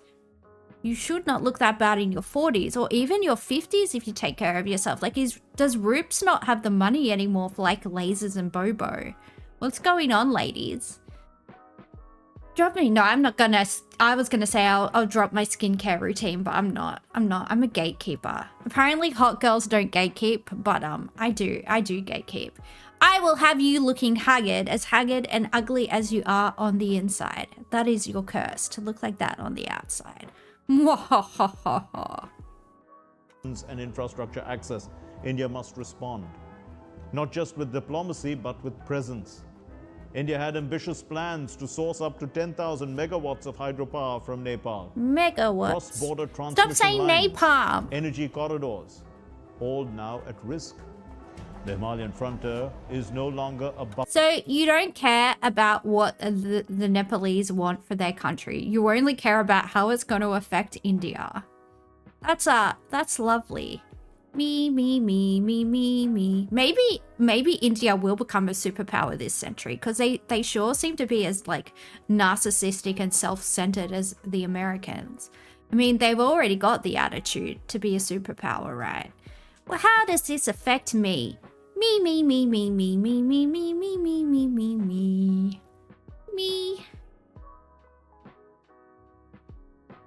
Buffer zone, it's a battleground of influence. India must treat Nepal and Bhutan not as passive neighbors, but as active partners, as it does. Invest in people-to-people ties. Engage the youth. Build digital bridges, not just physical ones. Because the mountains are no longer silent. They're speaking, and we must listen. Nepal. The hills are alive with the sound of music. I've never seen that movie, thankfully. My parents hate musicals, so they never subjected me to any of those. Whenever that was on TV, they were like, change the channel. Yuck. I'm like, thank you. I only know it because there's like an excerpt of it in like Moulin Rouge, which I have seen. Ooh. Gen Z uprising began as a fight for free speech. But it's become a litmus test. Put your shirt on, sir. A moment that will define not just Kathmandu's future, but Delhi's posture. India must defend not just borders, but narratives.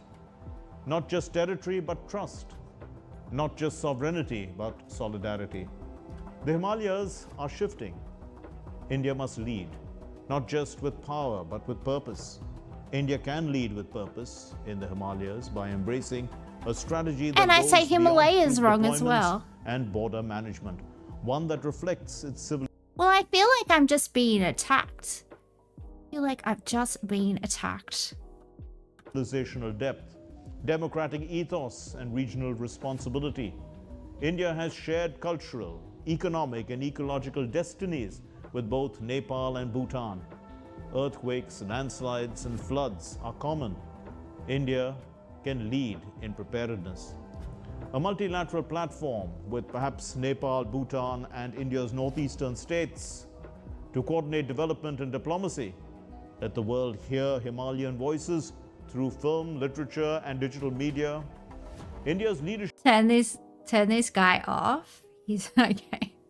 I'll turn him off. I'll turn him off. Get back in your box. Ooh, that looks so good. Is it? Oh, it's open tonight. Oh no, it will be closed soon. I think it closes at 11.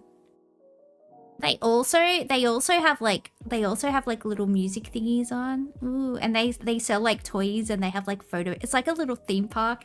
You can walk around like ooh, looking at all the food. We were talking about India. Yeah, we were more talking about Nepal, but sorry, Nepal. How is his napalm? We were talking about napalm, apparently. Yes, that's what we were talking about. But yeah, we were watching an Indian show talking about Nepal. So yeah, kind of. He did seem to make it all about India, so I guess it's accurate.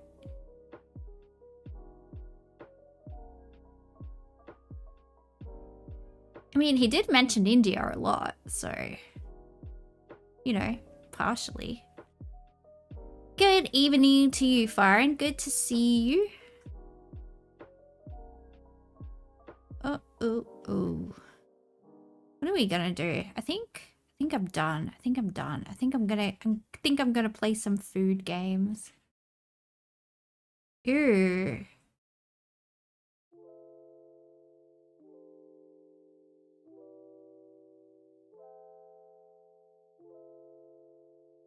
Oh, wait. There we go. This is a herring sandwich from Germany. Fuck the herring sandwich, but it looks so good. Imagine going on a date and you're just eating raw onions and herrings and then you try and make out with the chick you're with and she's like, no! We'll go for the paprika fries. I almost said flies.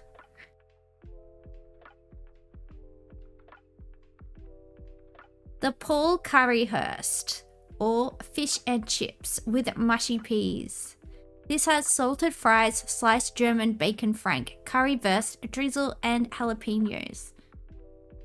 Curry looks good. Currywurst is really good, actually. Because when I went to Berlin, well, my boyfriend at the time, not right now, thank fuck. Anyway, don't let me go on a rant about that together. This is why I hate hipsters. All because of him. He made me hate hipsters forever. He was like, oh, you have to try currywurst. And I'm like, what is it? And he explained it. And I'm like, so it's just chips with like a cut up sausage on it with like curry sauce. And he was like, yeah. And I was like, that sounds shit.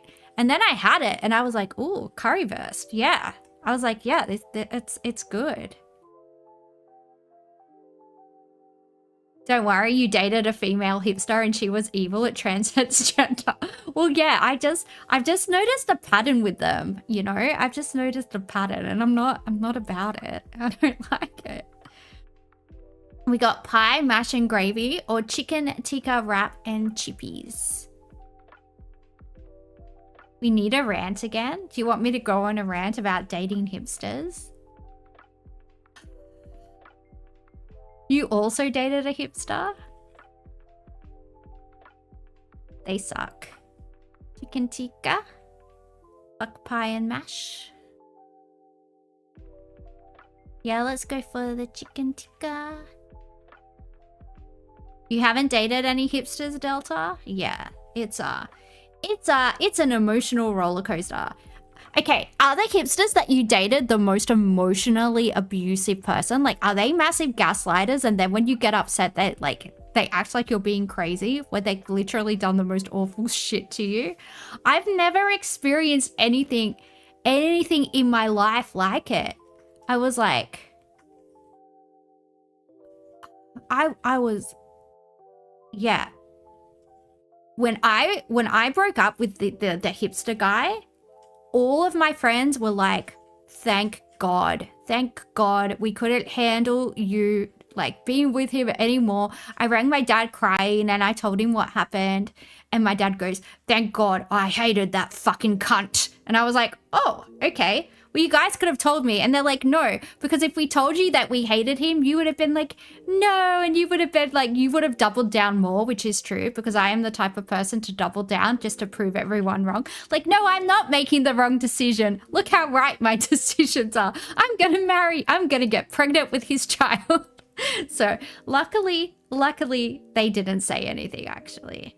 Did I fly all the way to Germany for that guy? Yeah, he lives in Melbourne though. But he was working in Germany for like 6 months. So I went over there and yeah. Anyway, I don't know where he is now. Probably scabbing arts grants off the government and then looking down on people that have a real job like he's better than them. Because that's what he likes to do. He likes to social climb and judge people that work for a living. What a fucking dickhead. Anyway, I'm really just letting out those feelings tonight. All right, we got chips, chicken, and chip shop curry sauce, or unidentified food. Someone's like, hey, would you like some unidentified food? It's awful because they're always so hot. Yeah, that is true. He was pretty hot. But I doubt he would have aged well. I don't see him aging well. I haven't seen him in like a while. Because it's one of those things, right? Like, I think they call it like twink death. It's one of those things like you don't really look good past like, you know, 27, 28. It's kind of after that you'll start to go downhill. So yeah, I think that's gonna be. I think for the hipster dudes, it's twink death. Yeah, I think he's gonna be suffering from a bit of that. That's okay. That's all right. We like to see it. It looks like a souvlaki with chips. It does. I think that is what it is because I can see some type of meat on there that might be pork or chicken, and it's got chippies and it's got the ziki, and yeah, salad.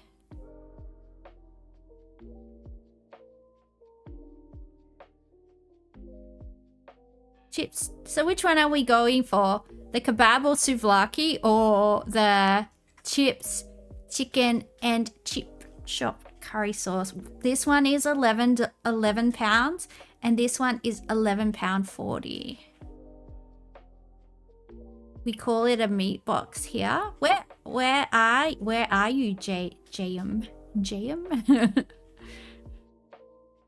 HSP is inferior to the meat box. Well, I'm from Western Sydney and it was never called a HSP. It was just called a snack pack.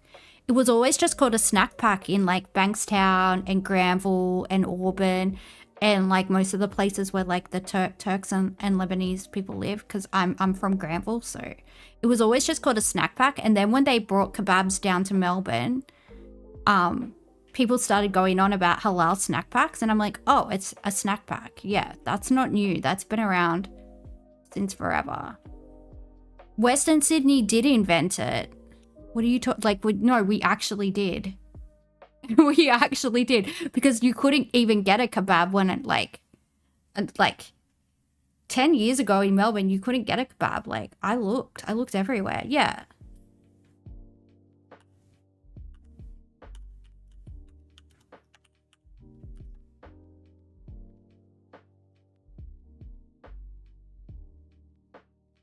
The origin of the halal snack pack, just called a snack pack, is disputed, with claims suggesting its creation in Sydney in the early to mid-90s. Yeah.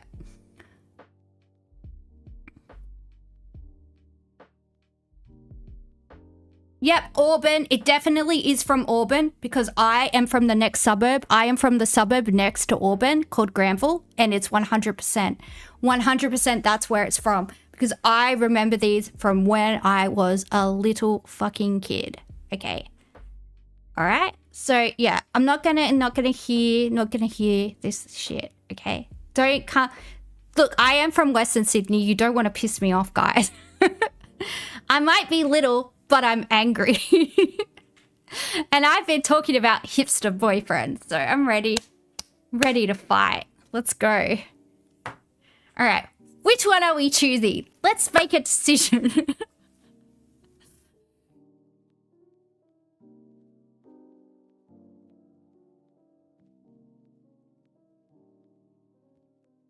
Delta's so mad that Western Sydney invents everything. Stop being a hater. For the curry, press 1, and for the possibly souvlaki or whatever the fuck, press 2.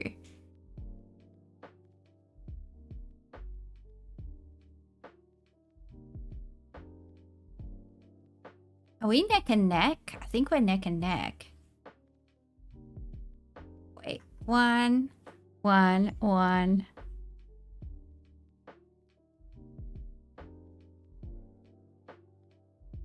I'm the tiebreaker. I'm a woman. I can't make a decision. When I'm going out with somebody and they're like, what do you feel like? And I'm like, I don't know. I like everything.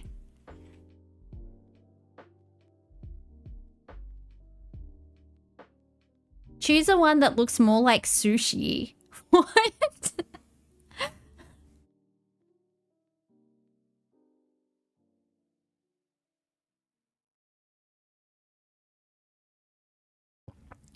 Delta's trying to take Western Sydney's valor. Stolen valor. Melbourne always does that. They try and steal Western Sydney's valor. It's not sushi, it's a Tel Aviv roll. Yeah. I really don't know. I don't know. I'm so confused in my heart and in my soul.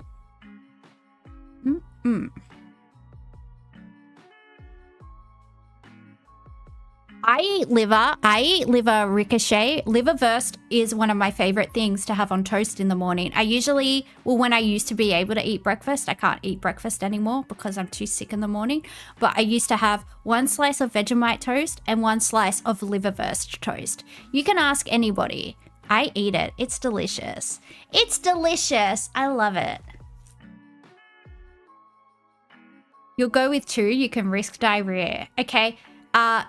Hyperbovian, you're the mathematician. You work out which one won, because I'm not going through and deciphering all that. Liver King Panda, yeah. Pate is delicious. Pate, liverwurst. I've also had like a Korean liver thing. Some type of like, I think it was sundae. It had liver. It had like a bunch of offal in it. It was delicious. Pate is rancid. Look. When someone offers me rich people food, I say thank you because rich people food is expensive. It's like when someone offers you drugs, what do you say? Thank you, because drugs are expensive. Unless it's meth. Meth is pretty cheap.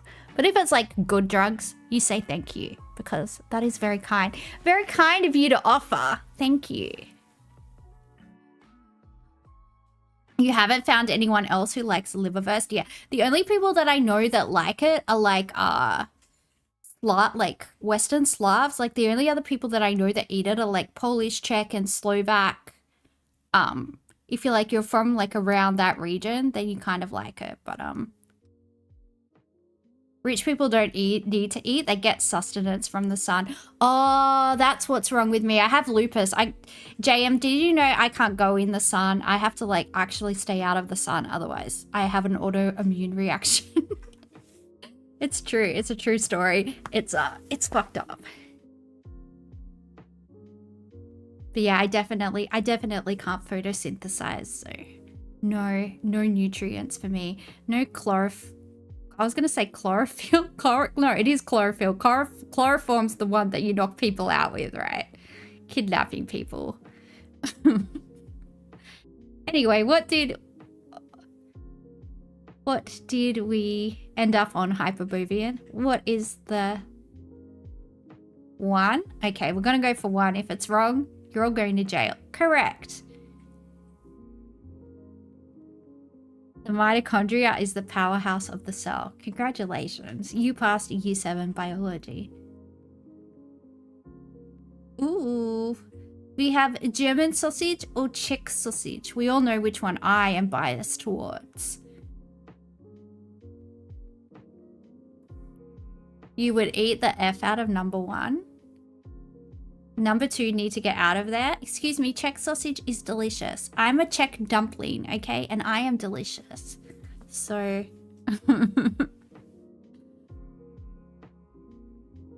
They did make the check one look kind of gnarly though. Like, I guess more people would have chosen number 1, but in real life, you would go for this one.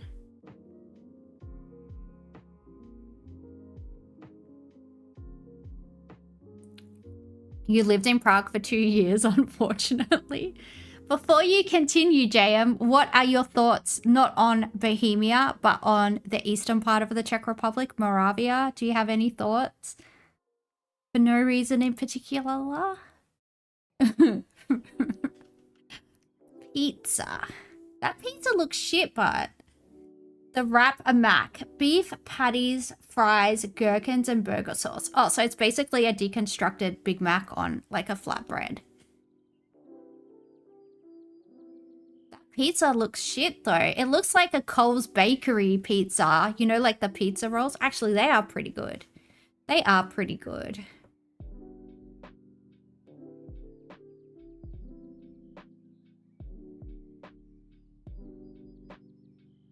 You think nothing of it, to be honest? Well, that's better than you hating it.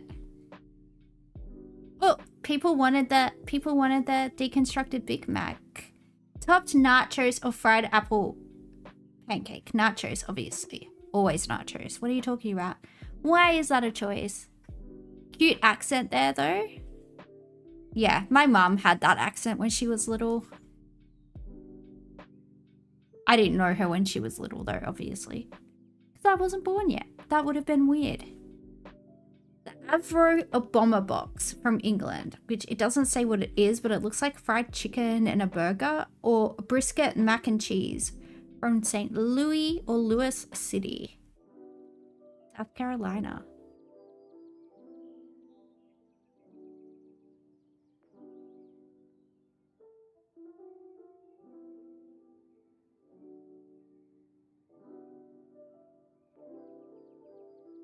Let's go for the box. Boxy boxy. Can mods not start polls? I don't know. I don't know how to do it because I don't have the Twitch chat open. I have the multi chat for the different platforms, so I can't even like reply to people in chat unless I open it. There's too many widgets in OBS and my brain is small. It's hard for me. Honey chili chicken and chips with curry sauce for £7.50.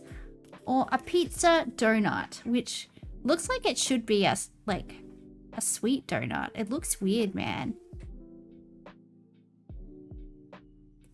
A pizza donut is this, apparently. I think it's just like got tomato sauce, cheese, and like oregano or something on there.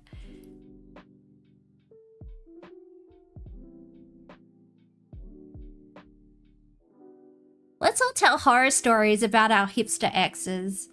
Let's have a therapy session. Who dated the biggest psycho?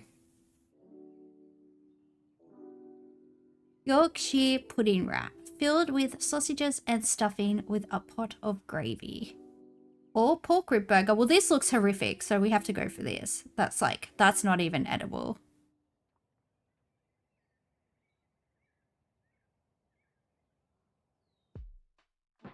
8 out of 10! Yay! That's like a distinction? I don't remember. I don't remember how uni works. She had borderline personality. Dude, the guy I dated was diagnosed with a bipolar disorder and borderline personality disorder. He had both of them. And I'd never met a dude with borderline personality disorder before that. Like, my mum has personality disorders, and I was like, okay. But yeah, I'd never met a dude with it before. Is that why they become hipsters? You will never date someone with borderline personality disorder again. Well, it's really hard to have a relationship with somebody that can't regulate their emotions. It's really, really, really hard. And I grew up in like because my mum has 2 personality disorders, and she's very emotionally unstable and very violent. And I grew up in like a very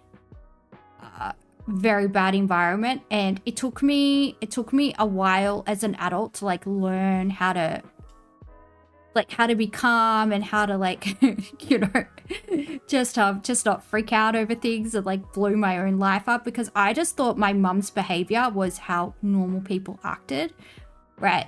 So even though I didn't have borderline personality disorder, I was kind of like, not to the extreme that she did, but I just thought her behaviors were how normal people acted.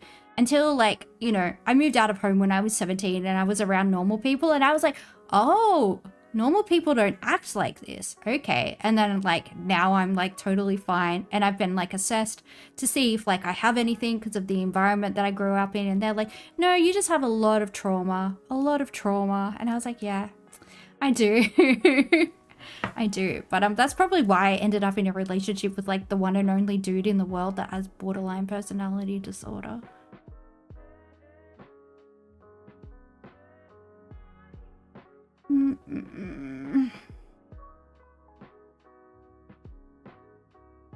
You get it's not their fault, but it's just too much. Well, yeah, like just because they can't regulate just because they don't have the ability to regulate their emotions, it doesn't mean that you have to be their emotional punching bag either.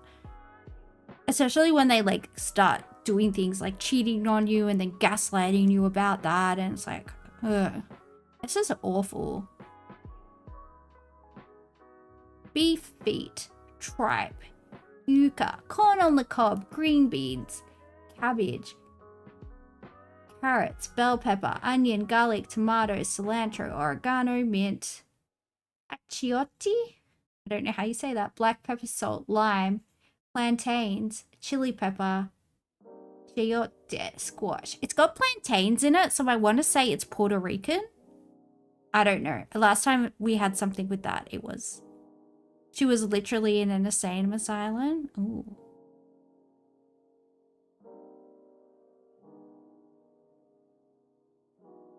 Plantain is all throughout the Caribbean. That's good to know. But this feels like it's gonna be from a Spanish speaking island. I feel like. Should I try Puerto Rico? What do you guys think?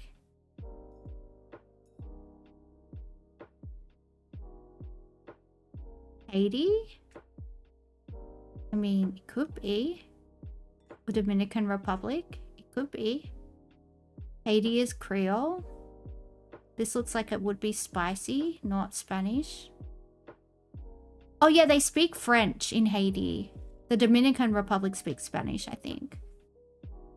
I'm gonna try Puerto Rico.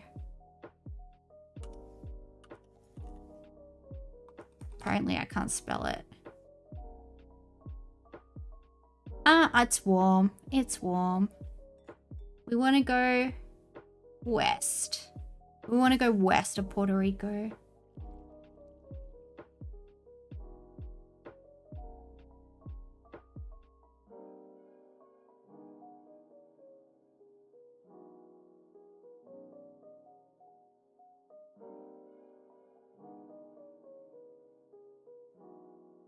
Southwest?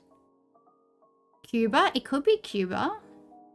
Definitely fits the brief. Let's try Cuba.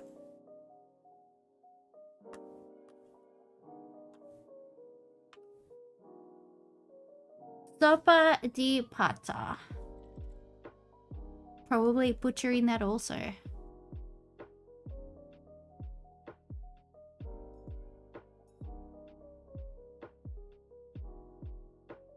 This dish is a hearty soup made with cow feet, tripe, yuca corn, chayote, and sometimes plantains. It combines rich, gelatinous flavors from slow-cooked meats. Could it just be Mexico? Oh my god, you know where? Where? Where is it? Help us. We need help. We're dumb. Please help us. You studied Spanish at uni? It's El Salvador? Ooh.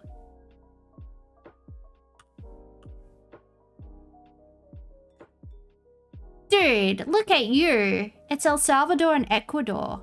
That was so good.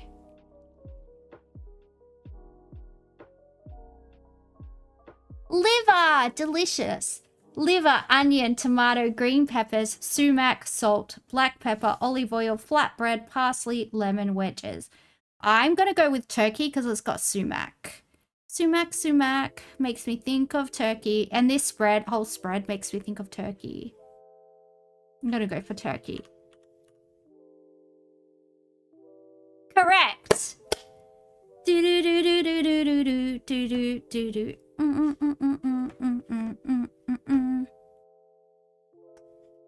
Yay! Ooh. This is something. Not sure what, but it's something. Maybe it's for Easter, that's why it looks like that. Flour, butter, sugar, eggs, currants, sultanas, raisins, glazed cherries, candy peel, lemon zest, orange zest, ground almonds, mixed spice, cinnamon, marzipan, apricot jam, milk, brandy, and nutmeg. Wildcard, try South Africa. Let's see what it says. This dish is a rich fruit-laden cake traditionally associated with spring celebrations. It features 2 layers of almond paste or marzipan, one baked within and the other adorning the top, decorated with 11 marzipan balls symbolizing apostles minus Judas. It combines flavors of dried fruits, spices, and zesty citrus, often enjoyed during festive occasions. It's known for its unique combination of textures and flavors. Fuck Judas. Selling our boy out for some pieces of silver. Disgusting behavior. Disgusting behavior.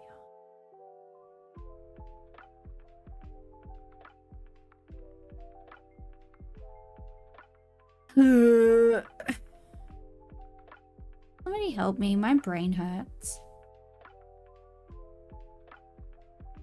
Twitch trying to set me up? Probably. I can't imagine that, I can't imagine that creepy Dan Clancy guy being a fan of me if he met me, because I would be a dickhead to him. I would be a massive dickhead to him. This looks Swedish because of the pastel candies. I mean, they're heaps into like celebrating seasons and stuff. Don't they have like midsummer and yada yada? Let's try Sweden. Sweden. Nope.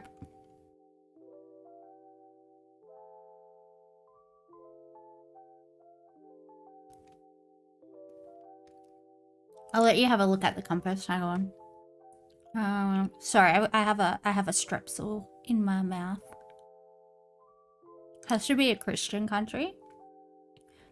Sweden was a Christian country. I just don't think it's popular there now. And I still can't see it. How can I make it so you can see the compass? Can I move? Ugh.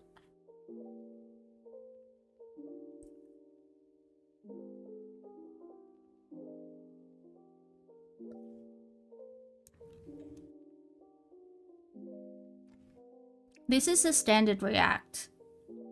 The regular news scene, yeah, I do have that one up in OBS. I tried all of them. Nope. This is all we've got. Unless you want to go into the void.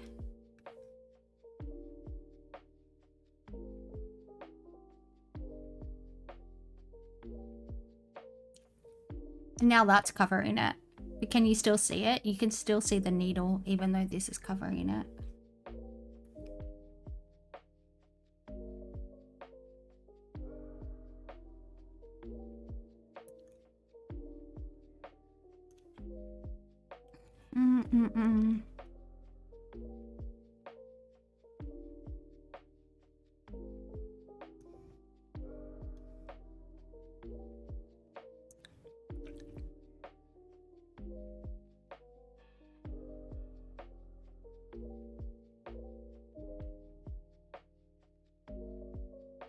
You thought they were talking about the climate? No, they mean like if you hit the country next to it, it will say borders. If you are very close, it'll say very warm. or it'll say like ice cold if you're like on the other side of the planet. Yeah. Who celebrates Easter? I mean, most of Europe's been Christian at some point. Mainly England. I mean, the Irish are Catholic. The Irish are Catholic. The Polish are Catholic.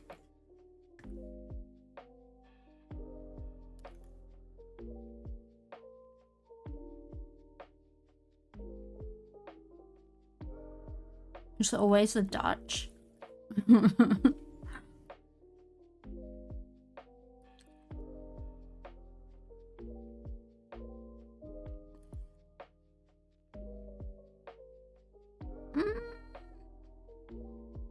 Should we try the Netherlands? Netherlands.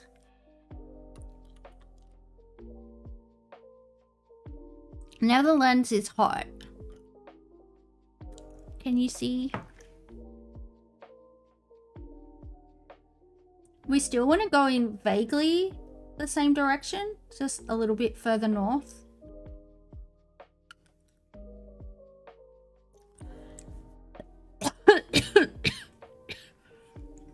Yeah, I think it's probably going to be England or Ireland. Should we try the United Kingdom or Ireland?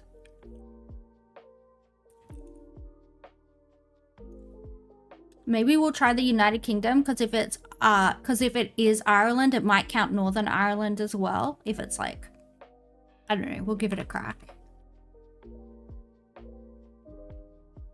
Correct. Simnel cake. There you go. It's a traditional British fruit cake associated with Easter and, in some regions, the Mothering Sunday celebrations.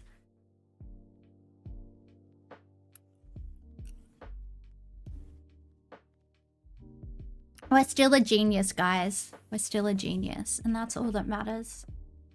Alright, well, we'll play some World Guesser, and then I'm probably going to go do my hair care and my skin care, because life is dumb. And I don't want to do stuff. And then I'm just gonna doom scroll on my phone before I fall asleep.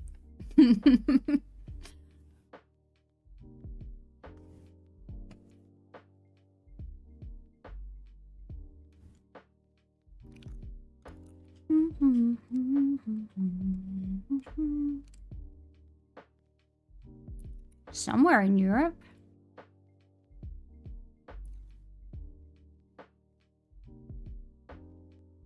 Are you taking care of your luscious locks, Delta? Looks like shit, so it's hungry. Well, that's a microaggression. Don't get me banned for reading your comments.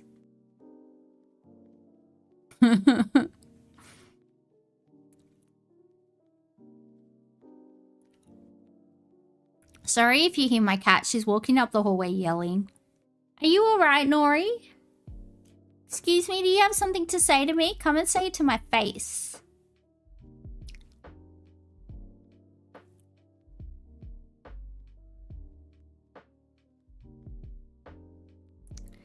So there you go, Delta. I was born where the snack pack was invented. I was born in Auburn and Auburn Hospital, and the snack pack is from Auburn. There you go. Maybe that's why I like. You might cut your hair soon. It's getting too long. Well, when I send you that photo of my hair, like, it's way past my bum. I really need to cut mine. Cause I don't even wear it out. I just have to put it up all the time. Otherwise I'll just sit on it. Do you know how many times I've cut my hair? I mean, do you know how many times I've had my hair out and I've accidentally sat on my hair and yanked my own head back because I've sat on my hair? Like, freaking crazy.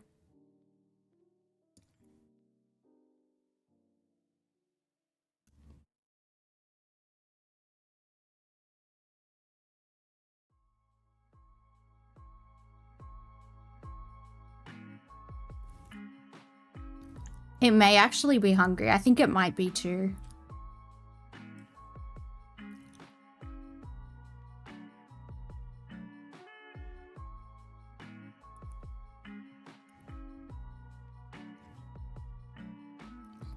Delta is so based for guessing that. There you go, Delta.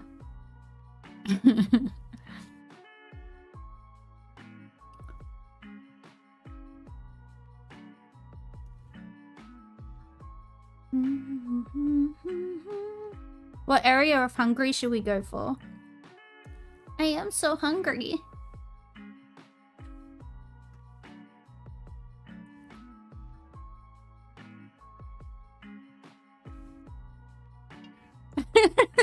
My cat's going off.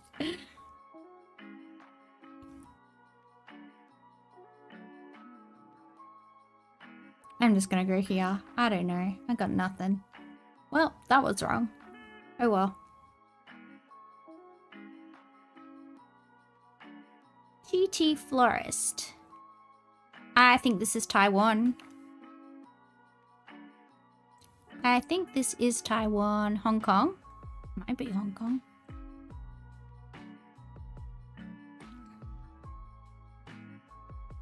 I've been to Hong Kong. My daddy used to live in Hong Kong when he was a teenager.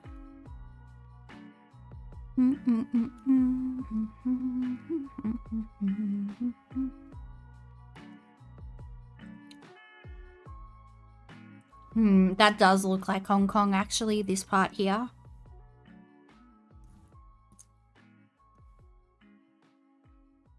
Oh.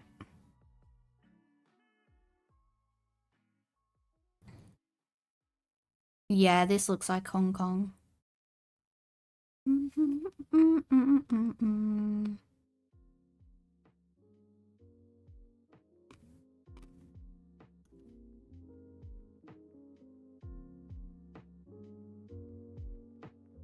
Where's Hong Kong? Where are you? I'm lost. Well, it's not here. Under? Taiwan.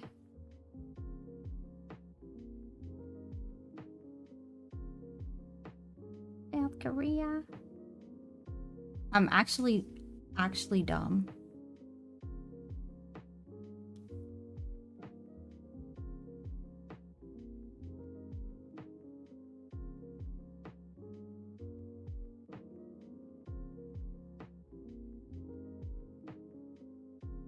Why can't I find it?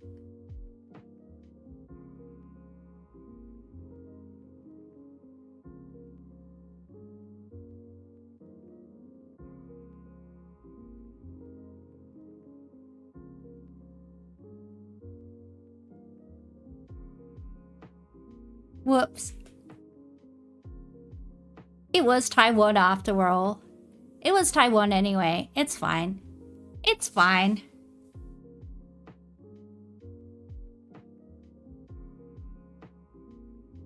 Sorry, you're just a boy. That's okay. I'm just a girl. It's hot out there. It's hot out there on those streets.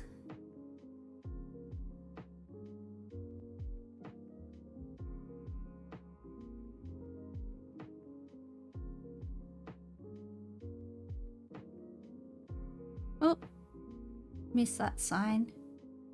What do you say? Let's come back.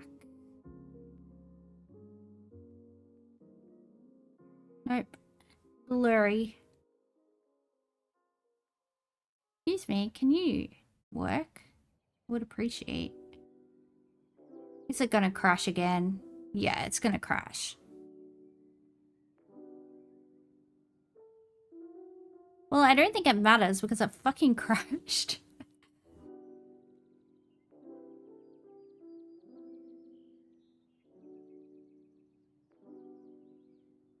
Hit the rewind button.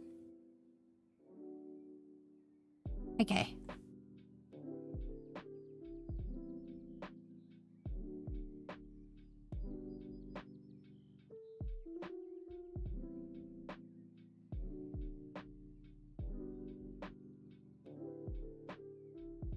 Okay, there's posters here.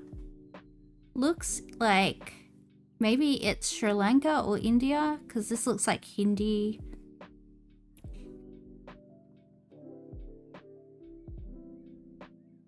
Don't know. Do not know.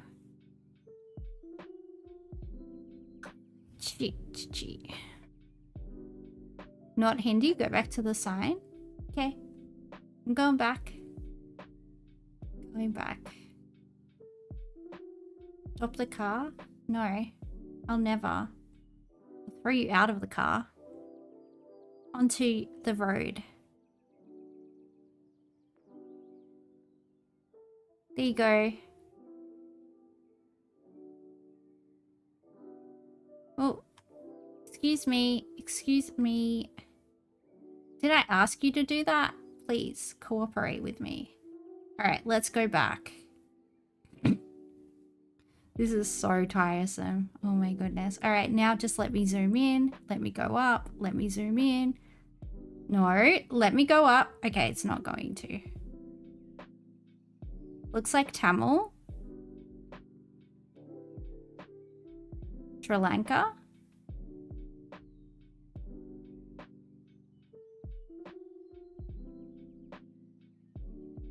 Don't quote you. I will. I'll say it's all your fault. It's all your fault. You led me astray with your lies. Look what you did.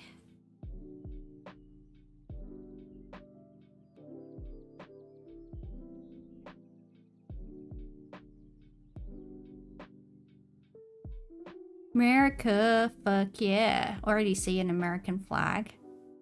Didn't take long, but here we are. Hopefully there's a post office that says what the town is called.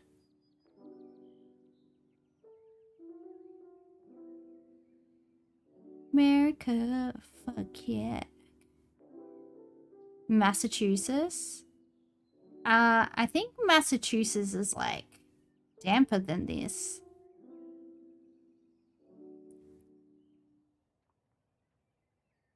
Bigfoot!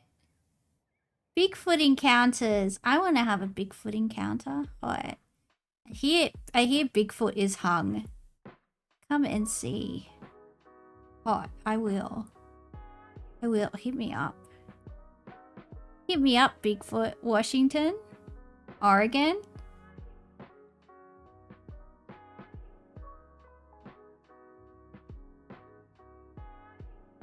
Lol, what? Where did I hear that? Big feet, big... Isn't that how it works?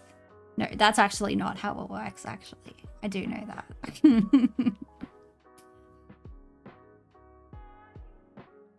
Alright, we've got a sign.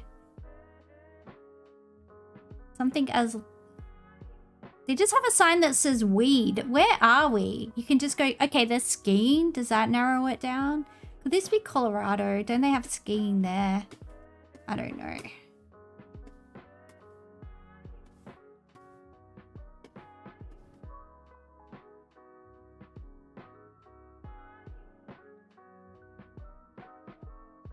Could be Aspen. Wouldn't there be more rich people cars around? Or maybe it's off season because it's not snowing. It's not snowing, so that means... Ranger Station, National Forest. There's a mechanic sign. It's not Western Sydney. I'm gonna find you and I'm gonna smack you. It looks like Wollongong. Yeah, it does. It does look like. I was just gonna go hang out on the beach. Recreation area.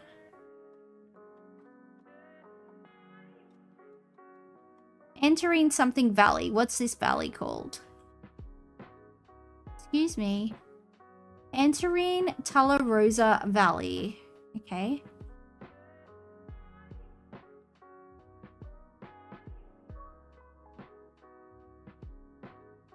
It's alright. Delta wants to get spanked by me, apparently. So I think you're safe. I think you are safe.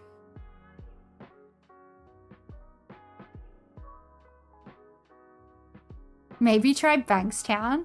Don't test me. Why is everyone picking on my old country, on the old neighborhood? I don't appreciate it. I'll never forget who I am. Stop where? I was just scrolling. I'd be scrolling. Oh, there's a school. Maybe the school has a name. Family Dollar. You can get a whole family for $1. That's pretty good. Brother-in-law barbecue. I mean...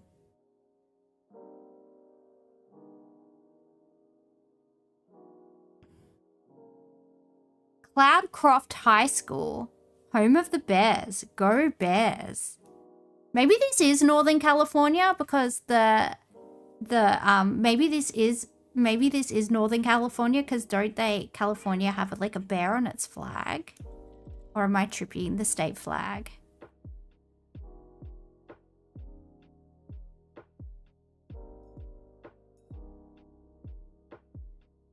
US 82 goes into New Mexico, which has skiing? I don't know. Why isn't there anything telling me where I am? You watched Breaking Bad. I watched it up until the I stopped watching it when the girl OD'd. I got mad and I rage quit.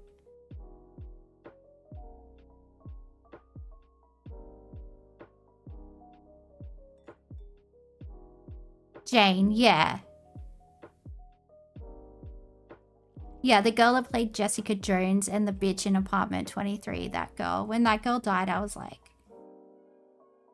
fuck you. I'm like, I can't like, I have no empathy for the, for what's his name? Fucking dad from Malcolm in the Middle. I'm like, I don't care. I want you to get arrested. I'm not invested in this show anymore and I can't watch. I hope you die.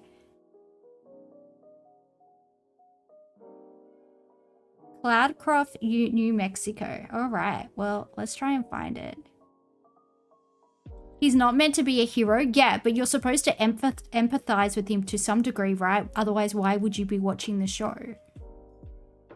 He's supposed to be sympathetic in some aspect.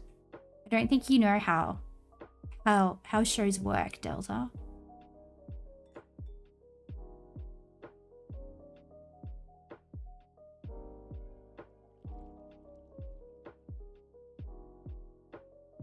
New Mexico. Albuquerque. Alright, where's this place? Well, here's a forest. Is it near the forest? It would be, right?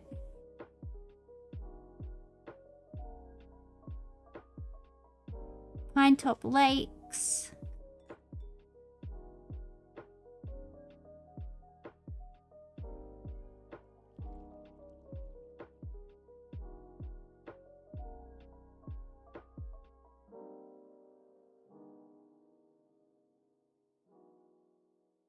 Oh, now I'm in Arizona. I didn't even realize I crossed over into a different state.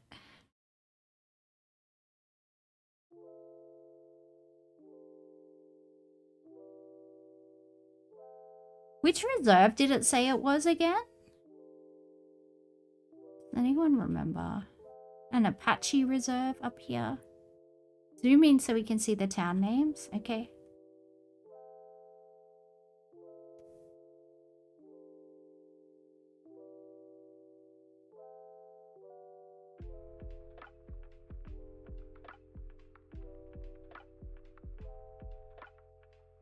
I think you all just have a fetish for me yelling at you. I think that's what you sickos get off on.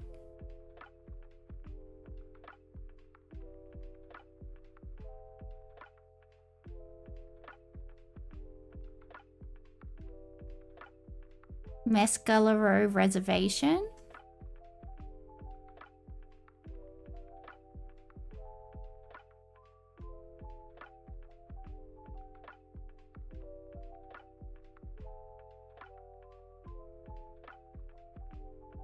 Navajo Nation.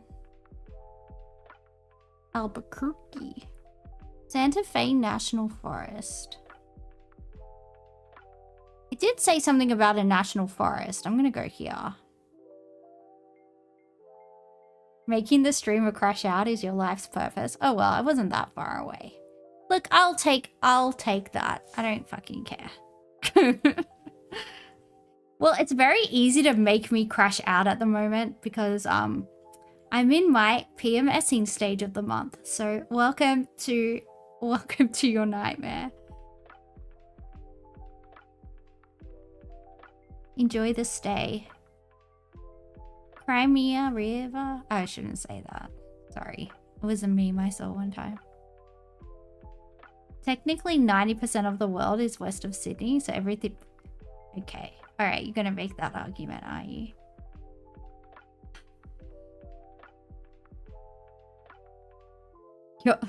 You're ovulating because I yelled at you?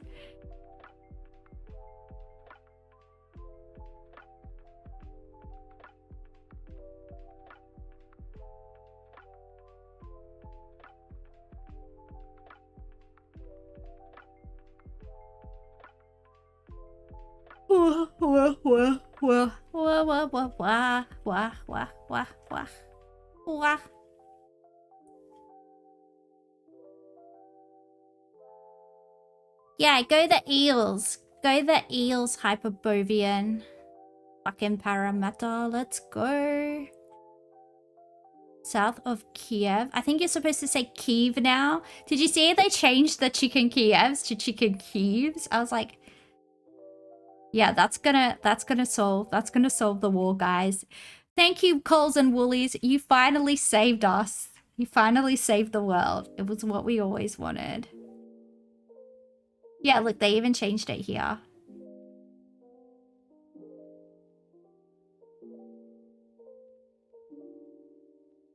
Oh, look at us. We're so smart. What? I want to hear about everybody's borderline personality X's. I feel like we're like veterans of a war meeting up together to share our war stories. Borderline personality people are insane. I got my mum and my ex. Like, thank you. Thank you for that.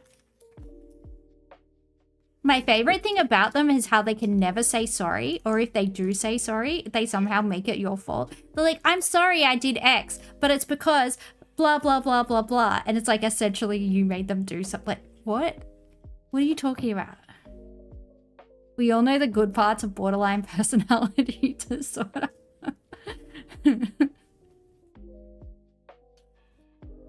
Well, I've heard that the girls are supposed to be good at sex, but I wouldn't say that the guys are necessarily good at sex. I mean, shots fired, but it definitely wasn't life-changing for me. Just gonna put it out there. Just gonna put it out there. What?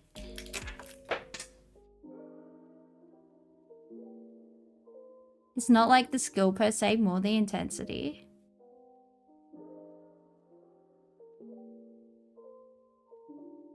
Because for a bit, they're very obsessed with you. Yeah, I get what you mean. But I don't know. I guess I've never really had sex that wasn't intense. Unless it's been like somebody that you've been with for ages and it's just like a, you know, a quickie before you have to go somewhere or do something. Or it's just like you wake up in the middle of the night and you're like, okay. I mean, otherwise, like if it's, yeah, I don't know. Maybe that's just me.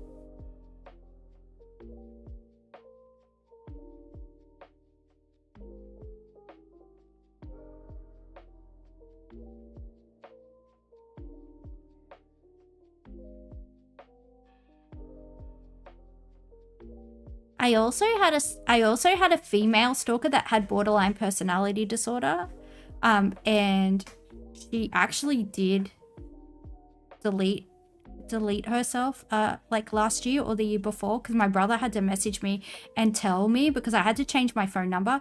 She was like so obsessed with me and in love with me for like 3 years. She would like message me all the time and I would always tell her like I'm not gay. And then I just like befriended her because I kind of felt sorry for her. And then she just snapped and like did a 180 on me, and she was hell-bent on destroying my life. Like I had to change my phone number, I had to move, I had to delete all my social media accounts and get like new ones. She catfished my brother. She catfished my little brother and tried to fuck him because she couldn't fuck me, so she tried to fuck my little brother. Okay, listen to how fucked up this is. She put all like these very filtered photos of herself online, and then because my brother's a freaking Kuma, Yeah, it was this chick called Beck. Anyway, because my brother's a total Kuma. He was like, because he was telling me about it. He was telling me about it. You know, she started messaging him and yada, yada, yada. And he was like, oh, she seems a bit crazy, but, you know, whatever. Pussy's pussy. I'll go, you know, I'll go check it out.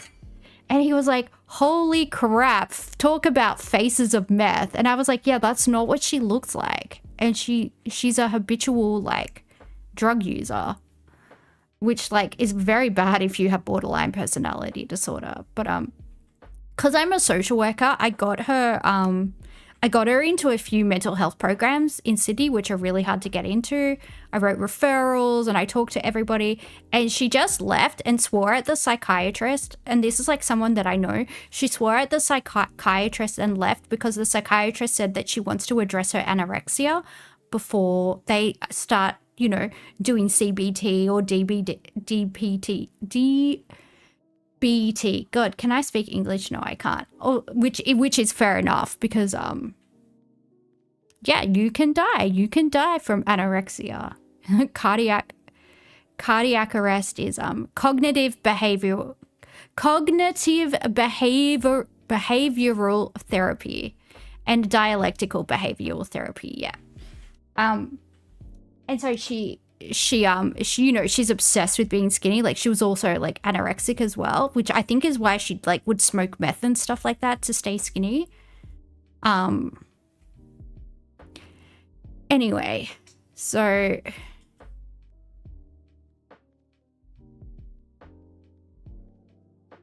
your ex's therapist made her so much worse.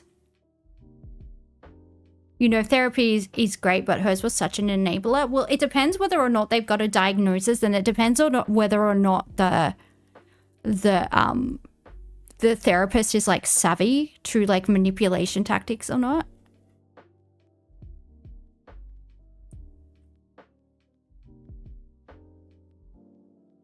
Anyway, so I moved mountains to get her into this program in Western Sydney, which like is very underfunded. There's hardly any spots. Someone else probably had to get, you know, shafted to get her in, and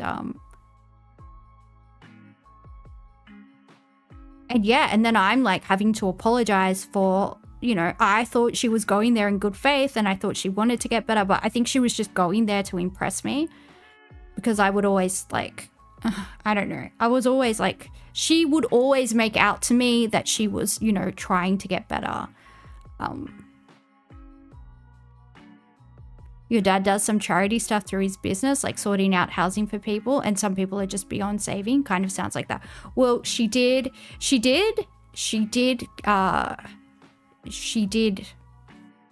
delete herself from the server of life. Let's just say that. Last year, I think it was last year. And I got this email from her. For like 2 weeks. 2 weeks before my brother told me that she'd passed away. Because somebody contacted him. Because obviously I've changed my phone number and stuff, and not many people have it now. And she sent me this big email. And I think she'd like kind of decided that she was going to kill herself, because it was like this big long apology. And she was like, I have $50,000 in super and I'm leaving you $15,000 in my will. And I was just like, oh.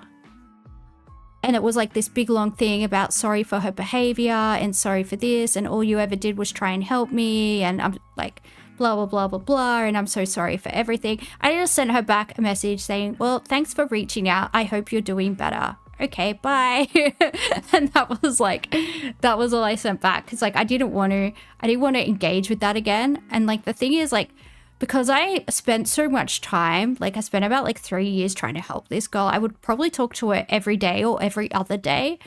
And then like by the end of it, when my brother told me that she had died, because this girl, when I say this girl tried to destroy me, like she tried to destroy me as much as like somebody in Sydney can try to destroy somebody in Melbourne. She was like messaging like employers, messaging like ex-boyfriends, messaging like everybody, saying all this crazy stuff, and everyone's just like calling me going, hey, who is this girl? And I'm like, borderline personality disorder. And they're like, right. They're like, oh, this is your first female stalker. And I'm like, yeah, I know, it's my first female one. So lucky me. God, I almost forgot about old Beck.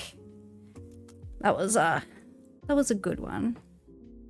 But she'd obviously developed some type of like drug-induced psychosis as well from the drug use, I would say. Especially like the amphetamine use, I think really pushed it over the edge. But yeah.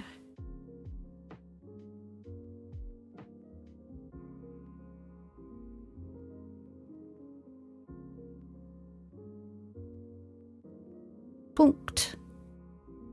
You've been punked.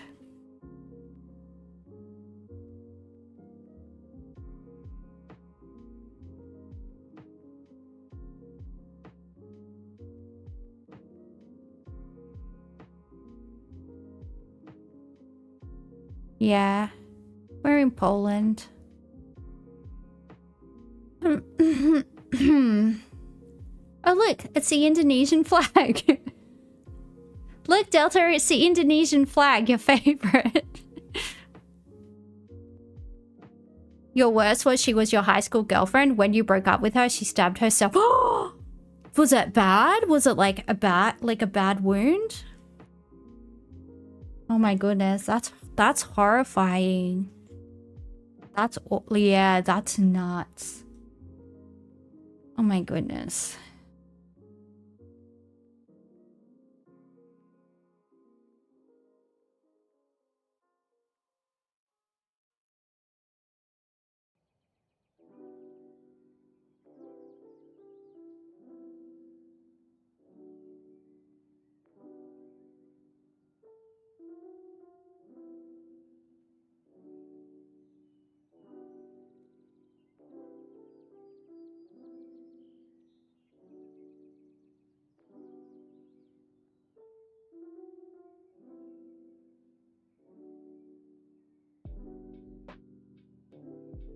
You have a very bad one for you too. You have her initial kind of scarred on your hip. Why is that something that they try and do to you? They always like try and brand you in some way. Like it's romantic or something. Like, just why?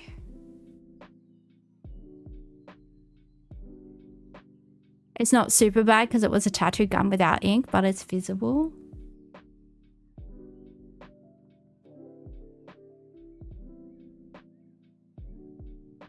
Oh well.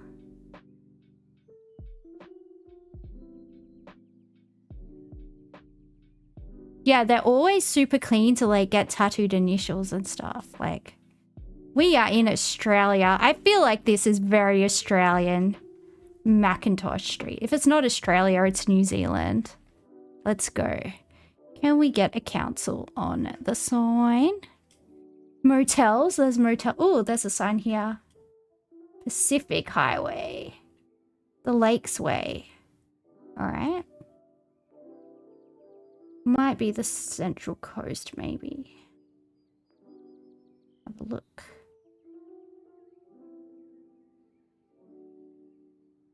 Bennett's Head, Pebbly Beach. Lakes.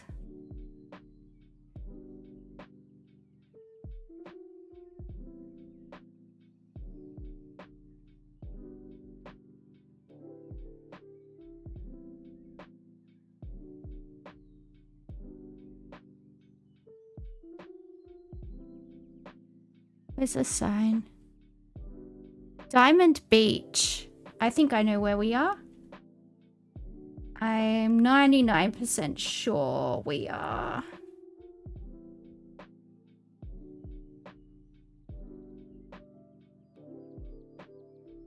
Sapphire Beach. Was I thinking of Sapphire Beach? Sapphire Beach, Emerald Beach, Wagulga, Red Rock. I swear there's a fucking diamond beach around here.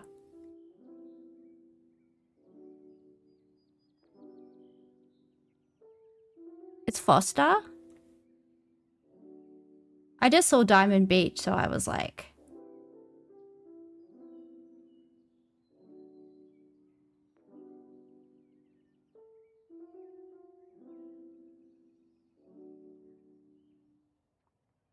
Southwest rocks and bucket heads. Zoom in more. A big banana.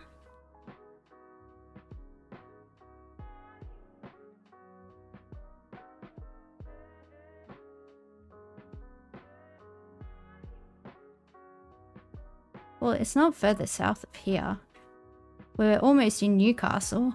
It has to be further up.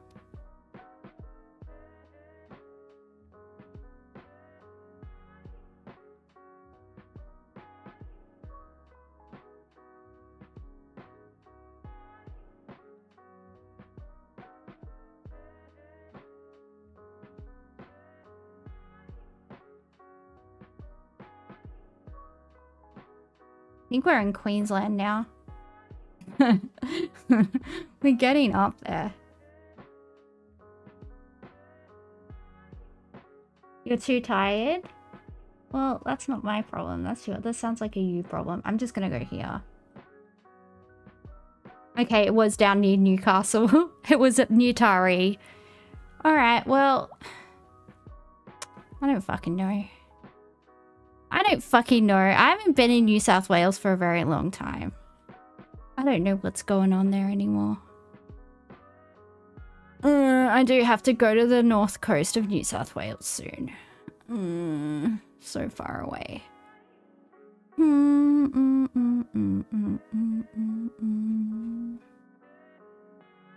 I thought Diamond Beach was next to Emerald Beach and Sapphire Beach. I swear there's a fucking Diamond Beach there. I fucking swear. Shut up, Delta. I'm coming to smack you.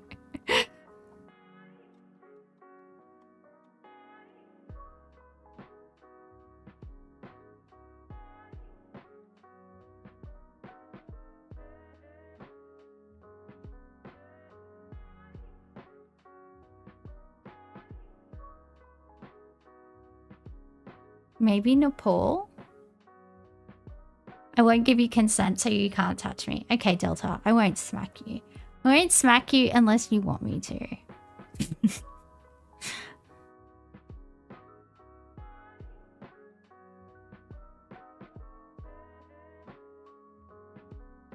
Oh. Come back.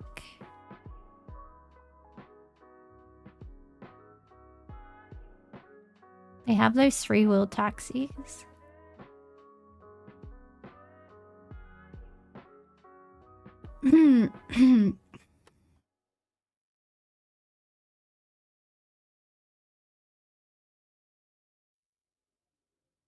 Help me, I'm lost.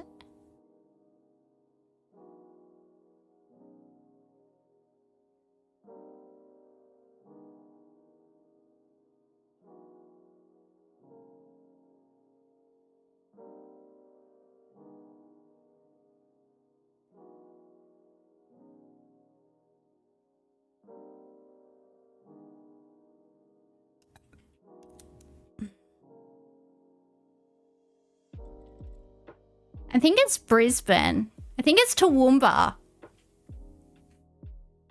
think it's Mount Isa. I think it's Ipswich. I don't know. I don't know places in Queensland.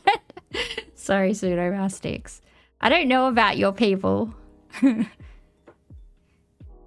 Except for that I want to do things to you when you win State of Origin because you annoy me. You annoy me on a spiritual level. You annoy me in my bone marrow. I have to.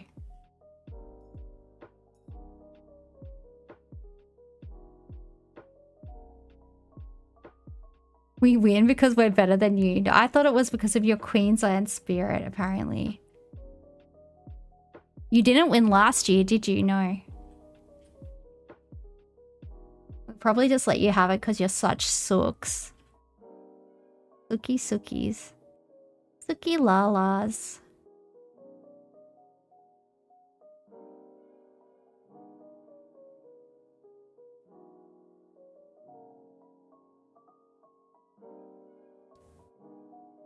Delta, you're on thin ice.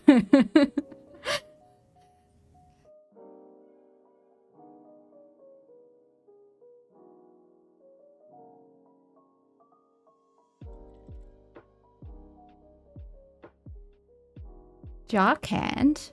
Would you like a Jarcand gift? Why, yes, I would, thank you. A tartar product. Ooh, does that mean you put it on your tartars? What? Continue. Only now you're on thin ice? Yeah. It's in North India. I don't trust you.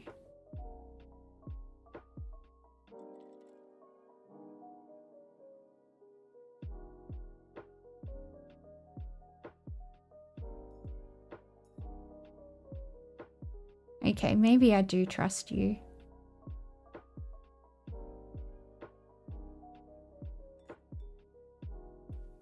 I think we're back in... I think we might be back in Australia.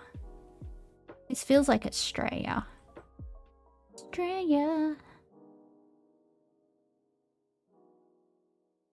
Oh, something just happened. Yeah, this is definitely Australia. Oh, this is Melbourne, is it? What does that say?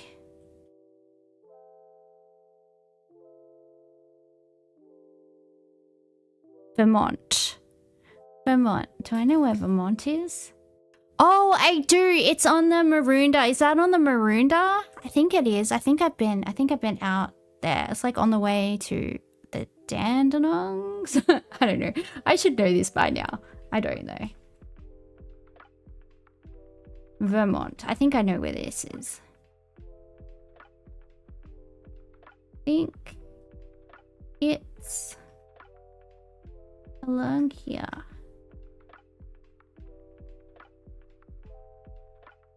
I think it's along here somewhere. Maybe not. Maybe yes. Maybe.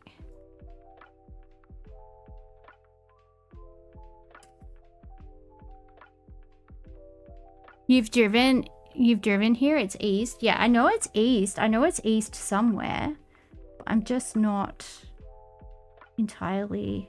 I want to say it's like around this general area, but... Because where does the mountain start? Because I think it's before that. Oh, I think it's up near Croydon and Ringwood, maybe. There it is, Vermont. Got it. Should I find the exact street or no? I guess we could be super nerds. I feel like it's here. I'm just gonna go here. I was 2.67 kilometers away.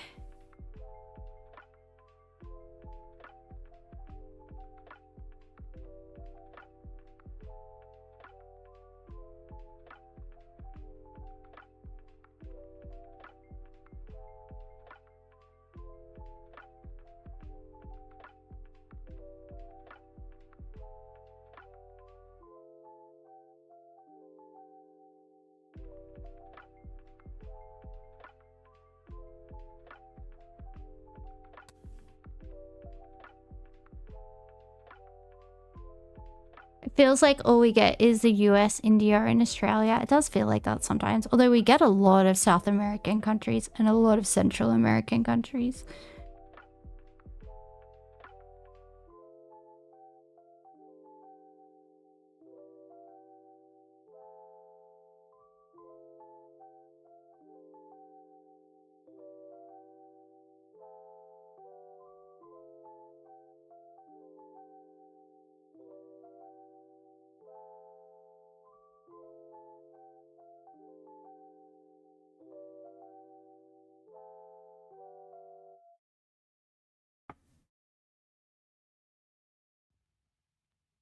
Drive left could be South Africa. Yeah, it does. The soil's kind of reddish.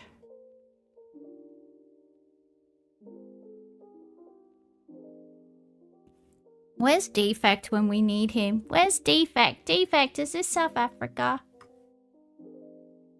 Kenya?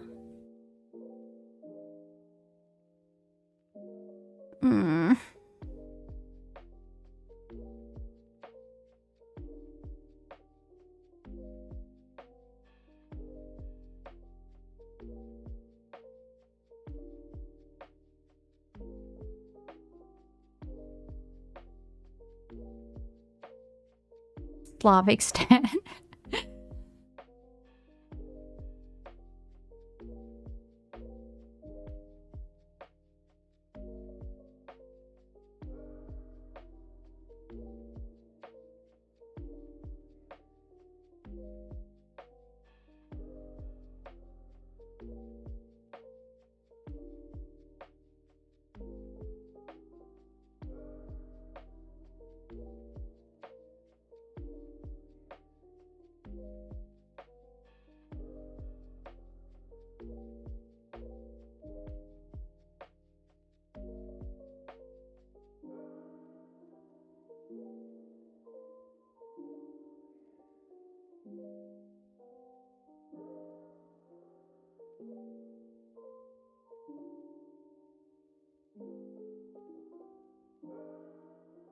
Hmm.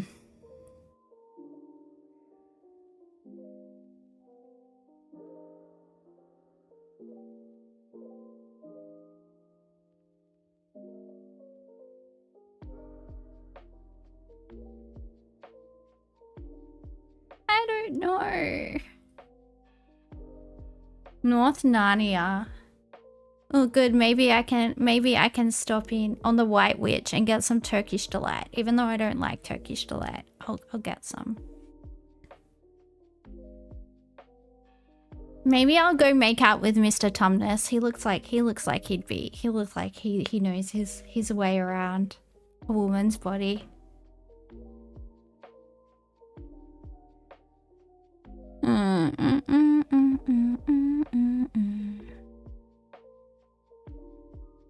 Narnia is just Christian Lord of the Rings.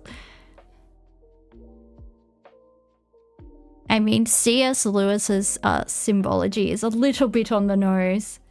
He didn't even try. You know that Tolkien is like very Catholic, and there's a lot of Catholic symbology in the Lord of the Rings. The Lord of the Rings is Christian Lord of the Rings. Yeah, that's what I was trying to say. It's like a Catholic version.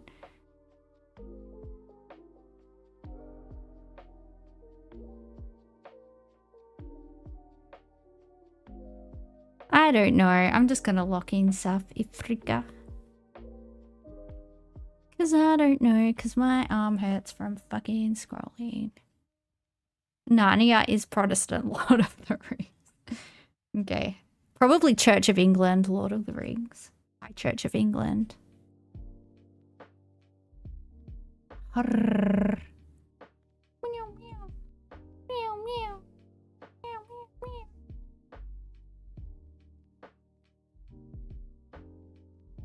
I don't know. I'm just gonna do this. It was Kenya. Fuck you, Delta. Oh no. Delta's never gonna shut up about this. Delta is never gonna shut his pie hole. He's never gonna be quiet. We're gonna hear about it for the rest of time. Yeah, I said it was Kenya. Oh, I'm glad New South Wales lost state of origin. Yeah. Poo on a stick. There's a Macca's up here.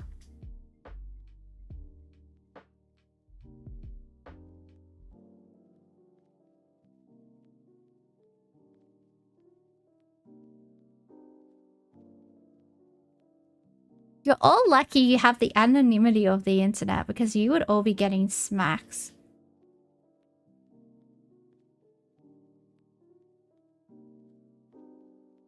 You spat out laughing? That's disgusting. Keep your food in your mouth where it belongs. Spartanburg.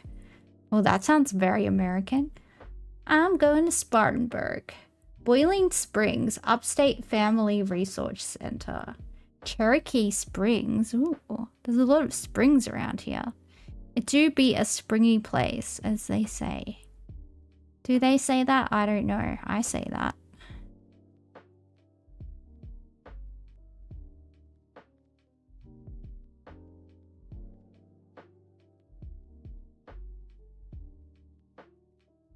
It's okay. I wouldn't actually smack anyone.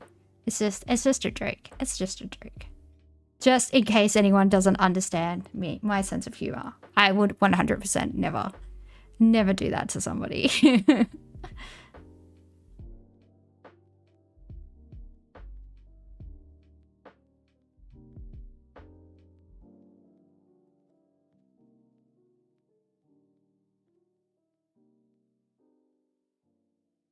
Oh, there was a for lease sign, maybe information on it.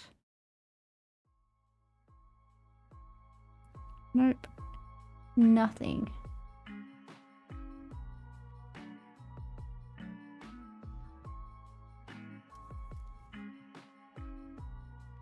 Crappy roads and McDonald's. Oh, the UPS store. That's the post office, right? Vaguely? Did it have the name of the town on there? They typically do, right?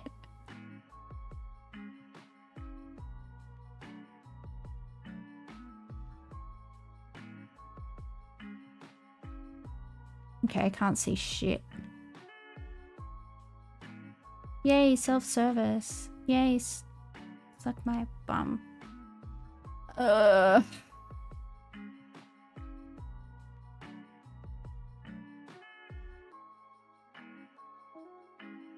It's definitely Bankstown, yeah. This better not be your town. It looks similar, honestly. Are you near Cherokee Springs and another Springs that I can't remember?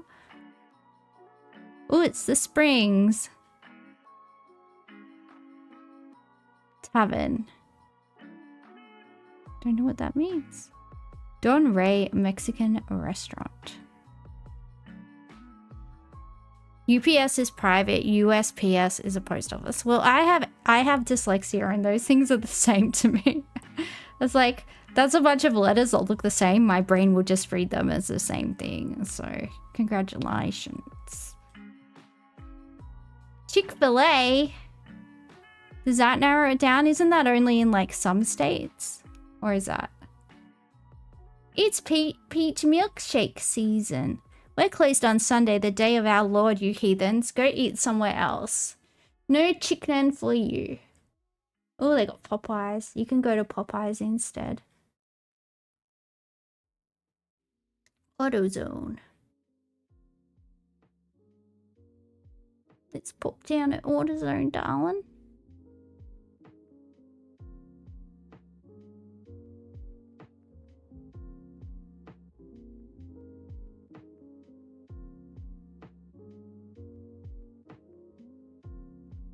Is there an Aldi up here? Let's go to Aldi. I need to stock up on cheap shit. Help me, I'm poor. Breakfast all day. North or South Carolina? I don't trust you, Delta.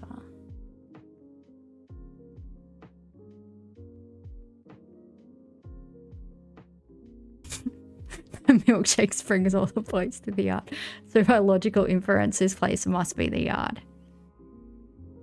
I can teach you, but I have to charge. Does that mean we're getting charged because we came to the yard to learn how to make milkshakes? We can get taught how to make the milkshakes, but she has to charge. Is that how it works? I mean, she used the magical milkshakes to lure us to the yard, so I feel like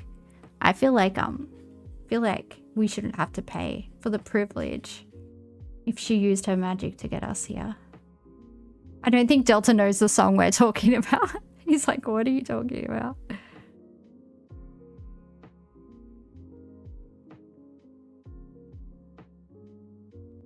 You cheated and Googled it? Okay, well, let's go South Carolina then. Where's it near? How do you know the song? You don't know any songs, Delta. I'm confusing you as always. Well, that's what I like to do. That's Georgia. Myrtle Beach. Myrtle the turtle goes to Myrtle Beach, so I'm gonna go to Myrtle Beach also. I feel like it would be more inland, right? I feel like there would be springs around here. I can't tell where the states.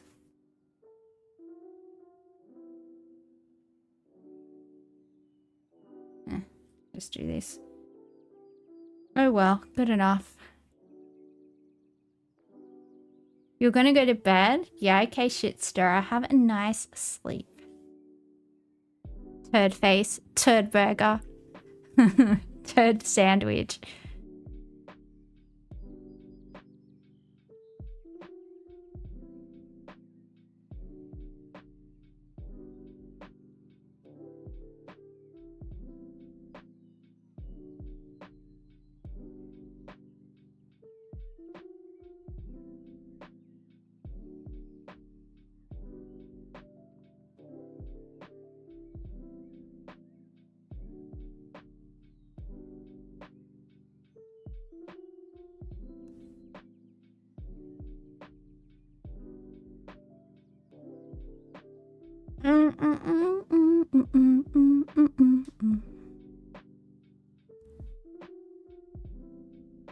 Meow.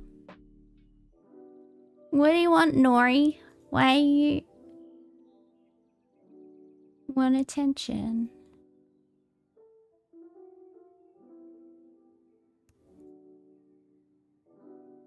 Ooh. Let me get over here. Can I go around the roundabout?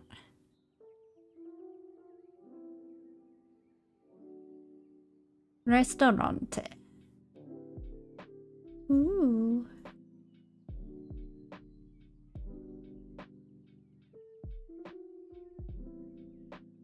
Circular key? Yeah.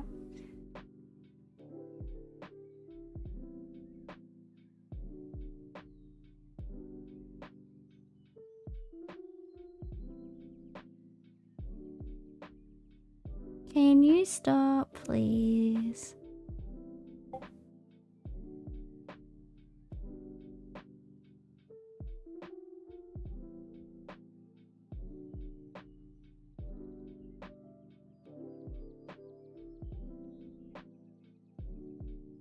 Tuck, tuck. Tuck, tuck.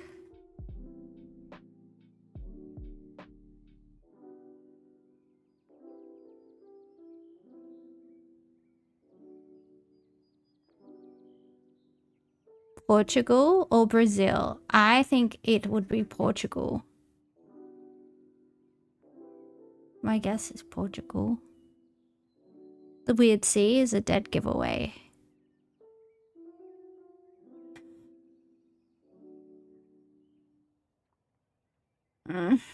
Okay, where's the Iberian Peninsula? It's over here. It's over here. Let's go.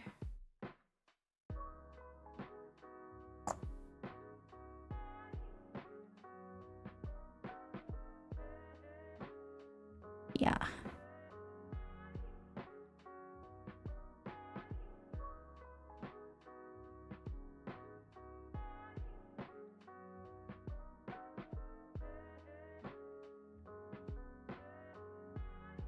Have we just been here? I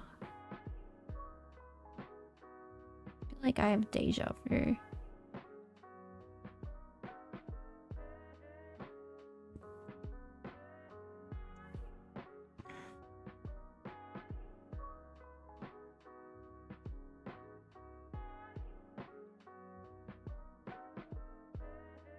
Japan? That does look like a Japanese ute. Oh yeah, the little greenhouses are giving... That's definitely giving Japan.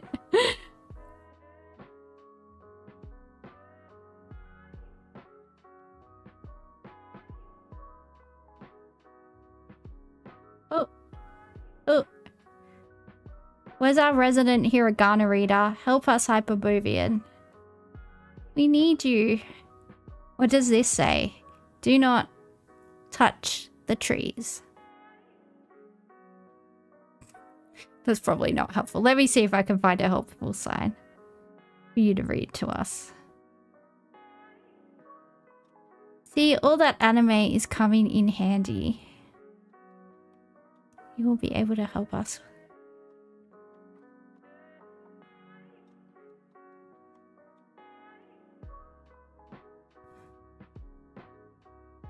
Ow.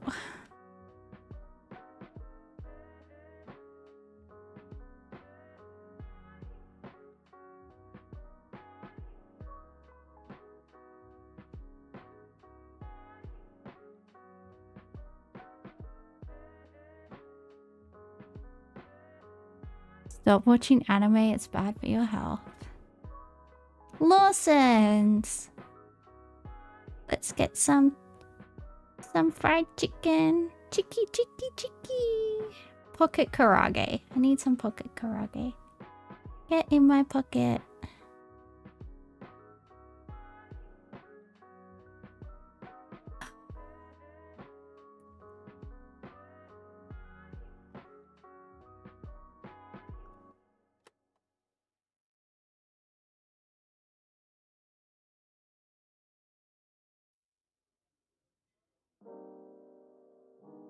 Are any of these places? That sign before said like whale watching, so it has to be coastal. Oh, there's a road sign up here. Should have place names. I think it's got them in English.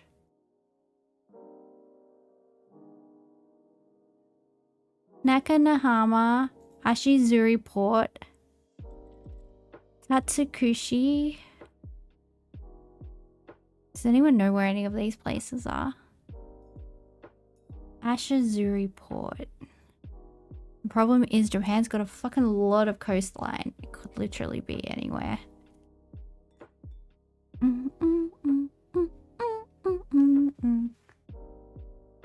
Where are all our weaves at? Where are all of the weaves? I need help.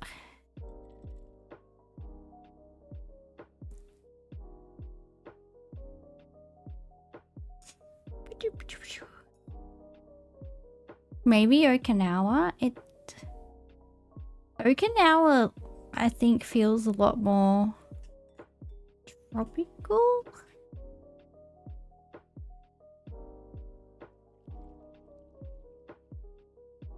It's dead south, but not, maybe like near Fukuoka or something. Nagasaki? Miyazaki? Oita?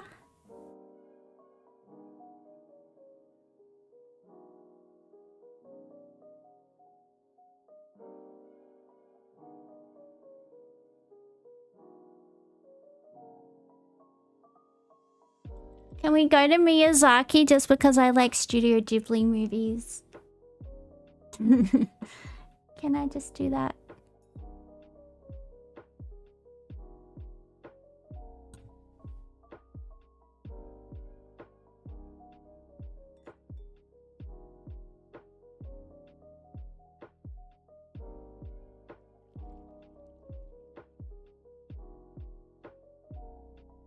Shikoku Island?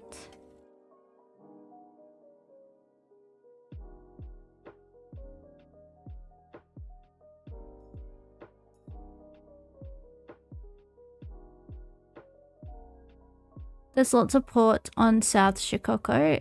It's the island in the middle. Gotcha.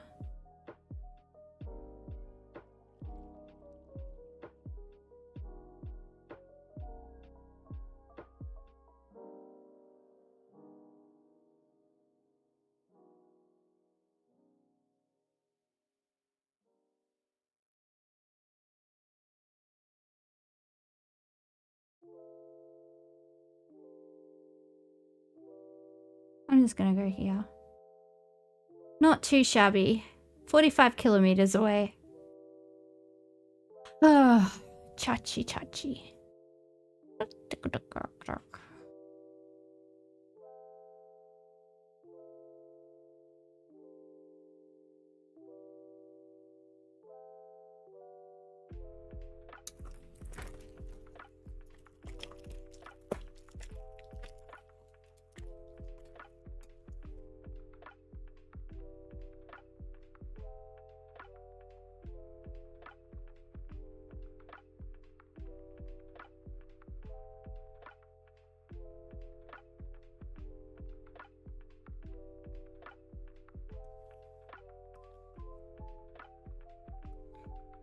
The Mexicanos kind of gave it away.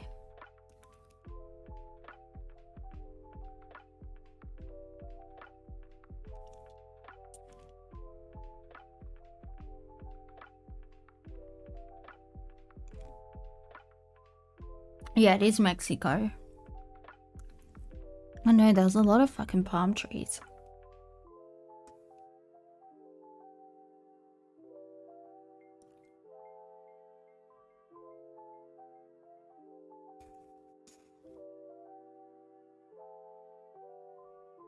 I'm taking a deep breath.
That'll do. Nope. Oh well.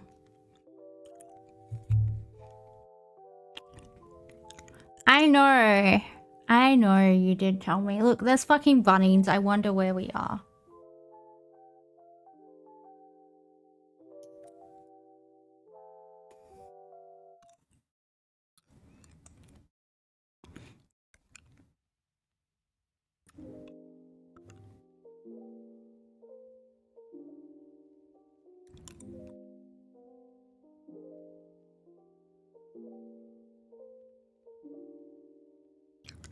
Northeast Modbury. What the fuck does that mean?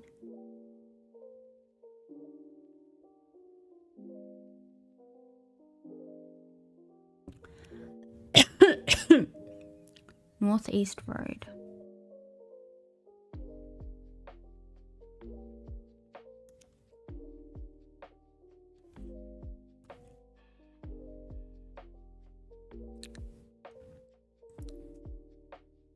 In all fairness, JM, I thought I was underneath the place that you said. I have dyslexia and it looks like the thing that you said. I should have looked back at chat to compare, but the sun's in my eyes.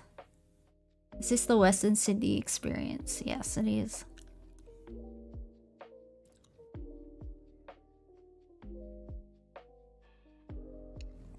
Reservoir Road.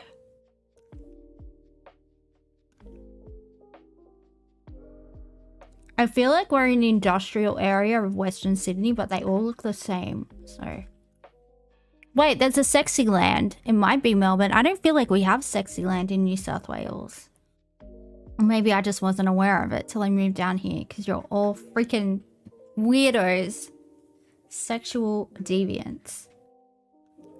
Indigo Bank, yeah, we're in Victoria. Oh, maybe Reservoir Road is in Reservoir. Like the actual suburb. Could it be?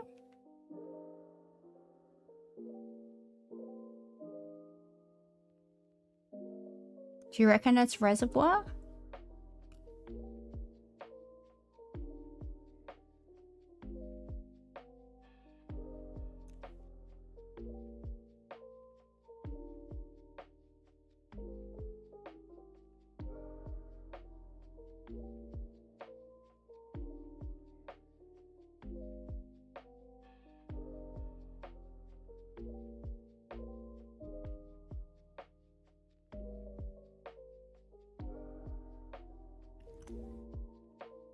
Okay, well, it's got a Bendigo Bank, which we don't have in New South Wales. I don't know what other states they have that in.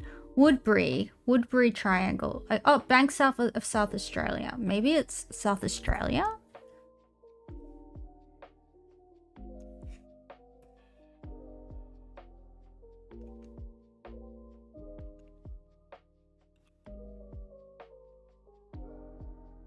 Pseudomastic says it's Modberry in South Australia. Oh, I'm so sorry. I didn't even see that comment. I don't know why I didn't see it. I didn't see it. I'm sorry. I wasn't ignoring you. I just am dumb.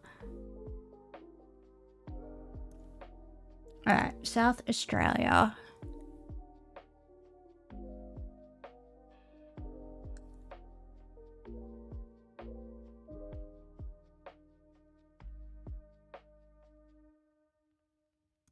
Where in South Australia? Is it near Adelaide?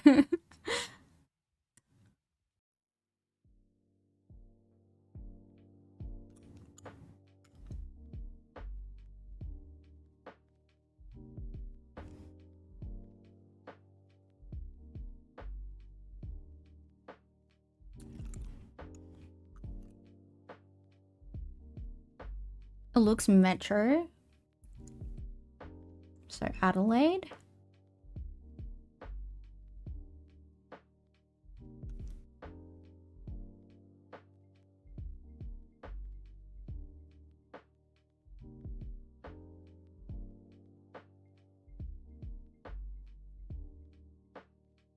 Got it.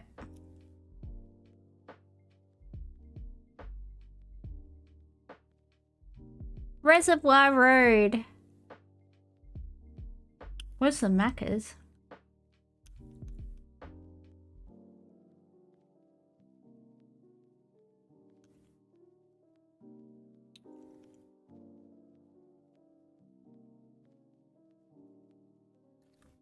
Yay, Pseudomastics, you did it. You're a genius. Congratulations. Pretty good for a Queenslander. We forgive you for all of your sins. For now. Until next time.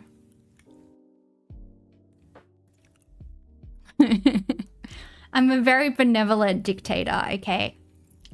I'm a psycho with a heart of gold. I'm gonna go to bed because I'm gonna stream again tomorrow during the day and in the evening. Yeah, I don't know. Do you guys reckon I should go to the gym, or do you think I should wait till my kidney infection is completely gone? Because I'm still on antibiotics. Give me life advice. I'm not good at taking care of my health a lot of the time.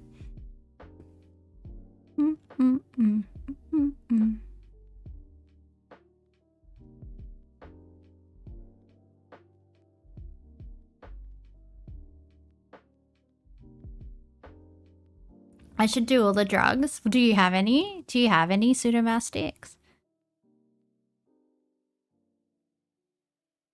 You're also away from the gym right now with a concussion? Ooh, how'd you do that? How did you knock your noggin? What were you doing?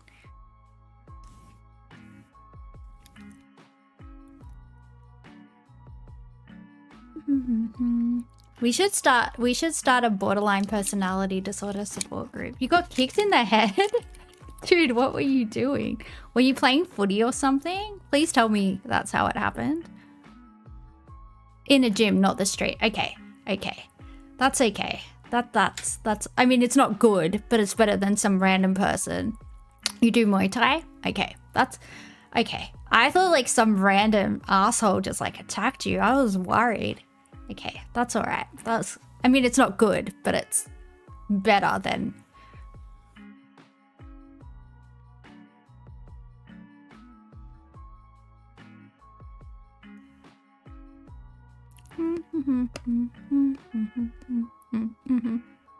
Oh, Ben.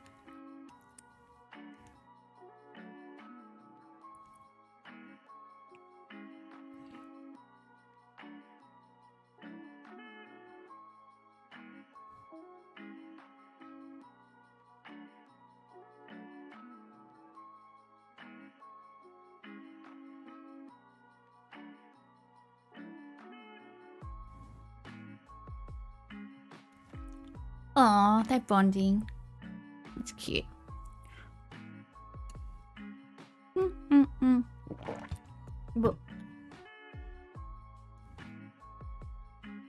Alright guys, I'm going to go. I can leave up the ending soon screen for you guys to talk about. Talk about all your fighting stuff. Oh, who watches MMA? Who's your hottest MMA fighter? Alright. I'm gonna go.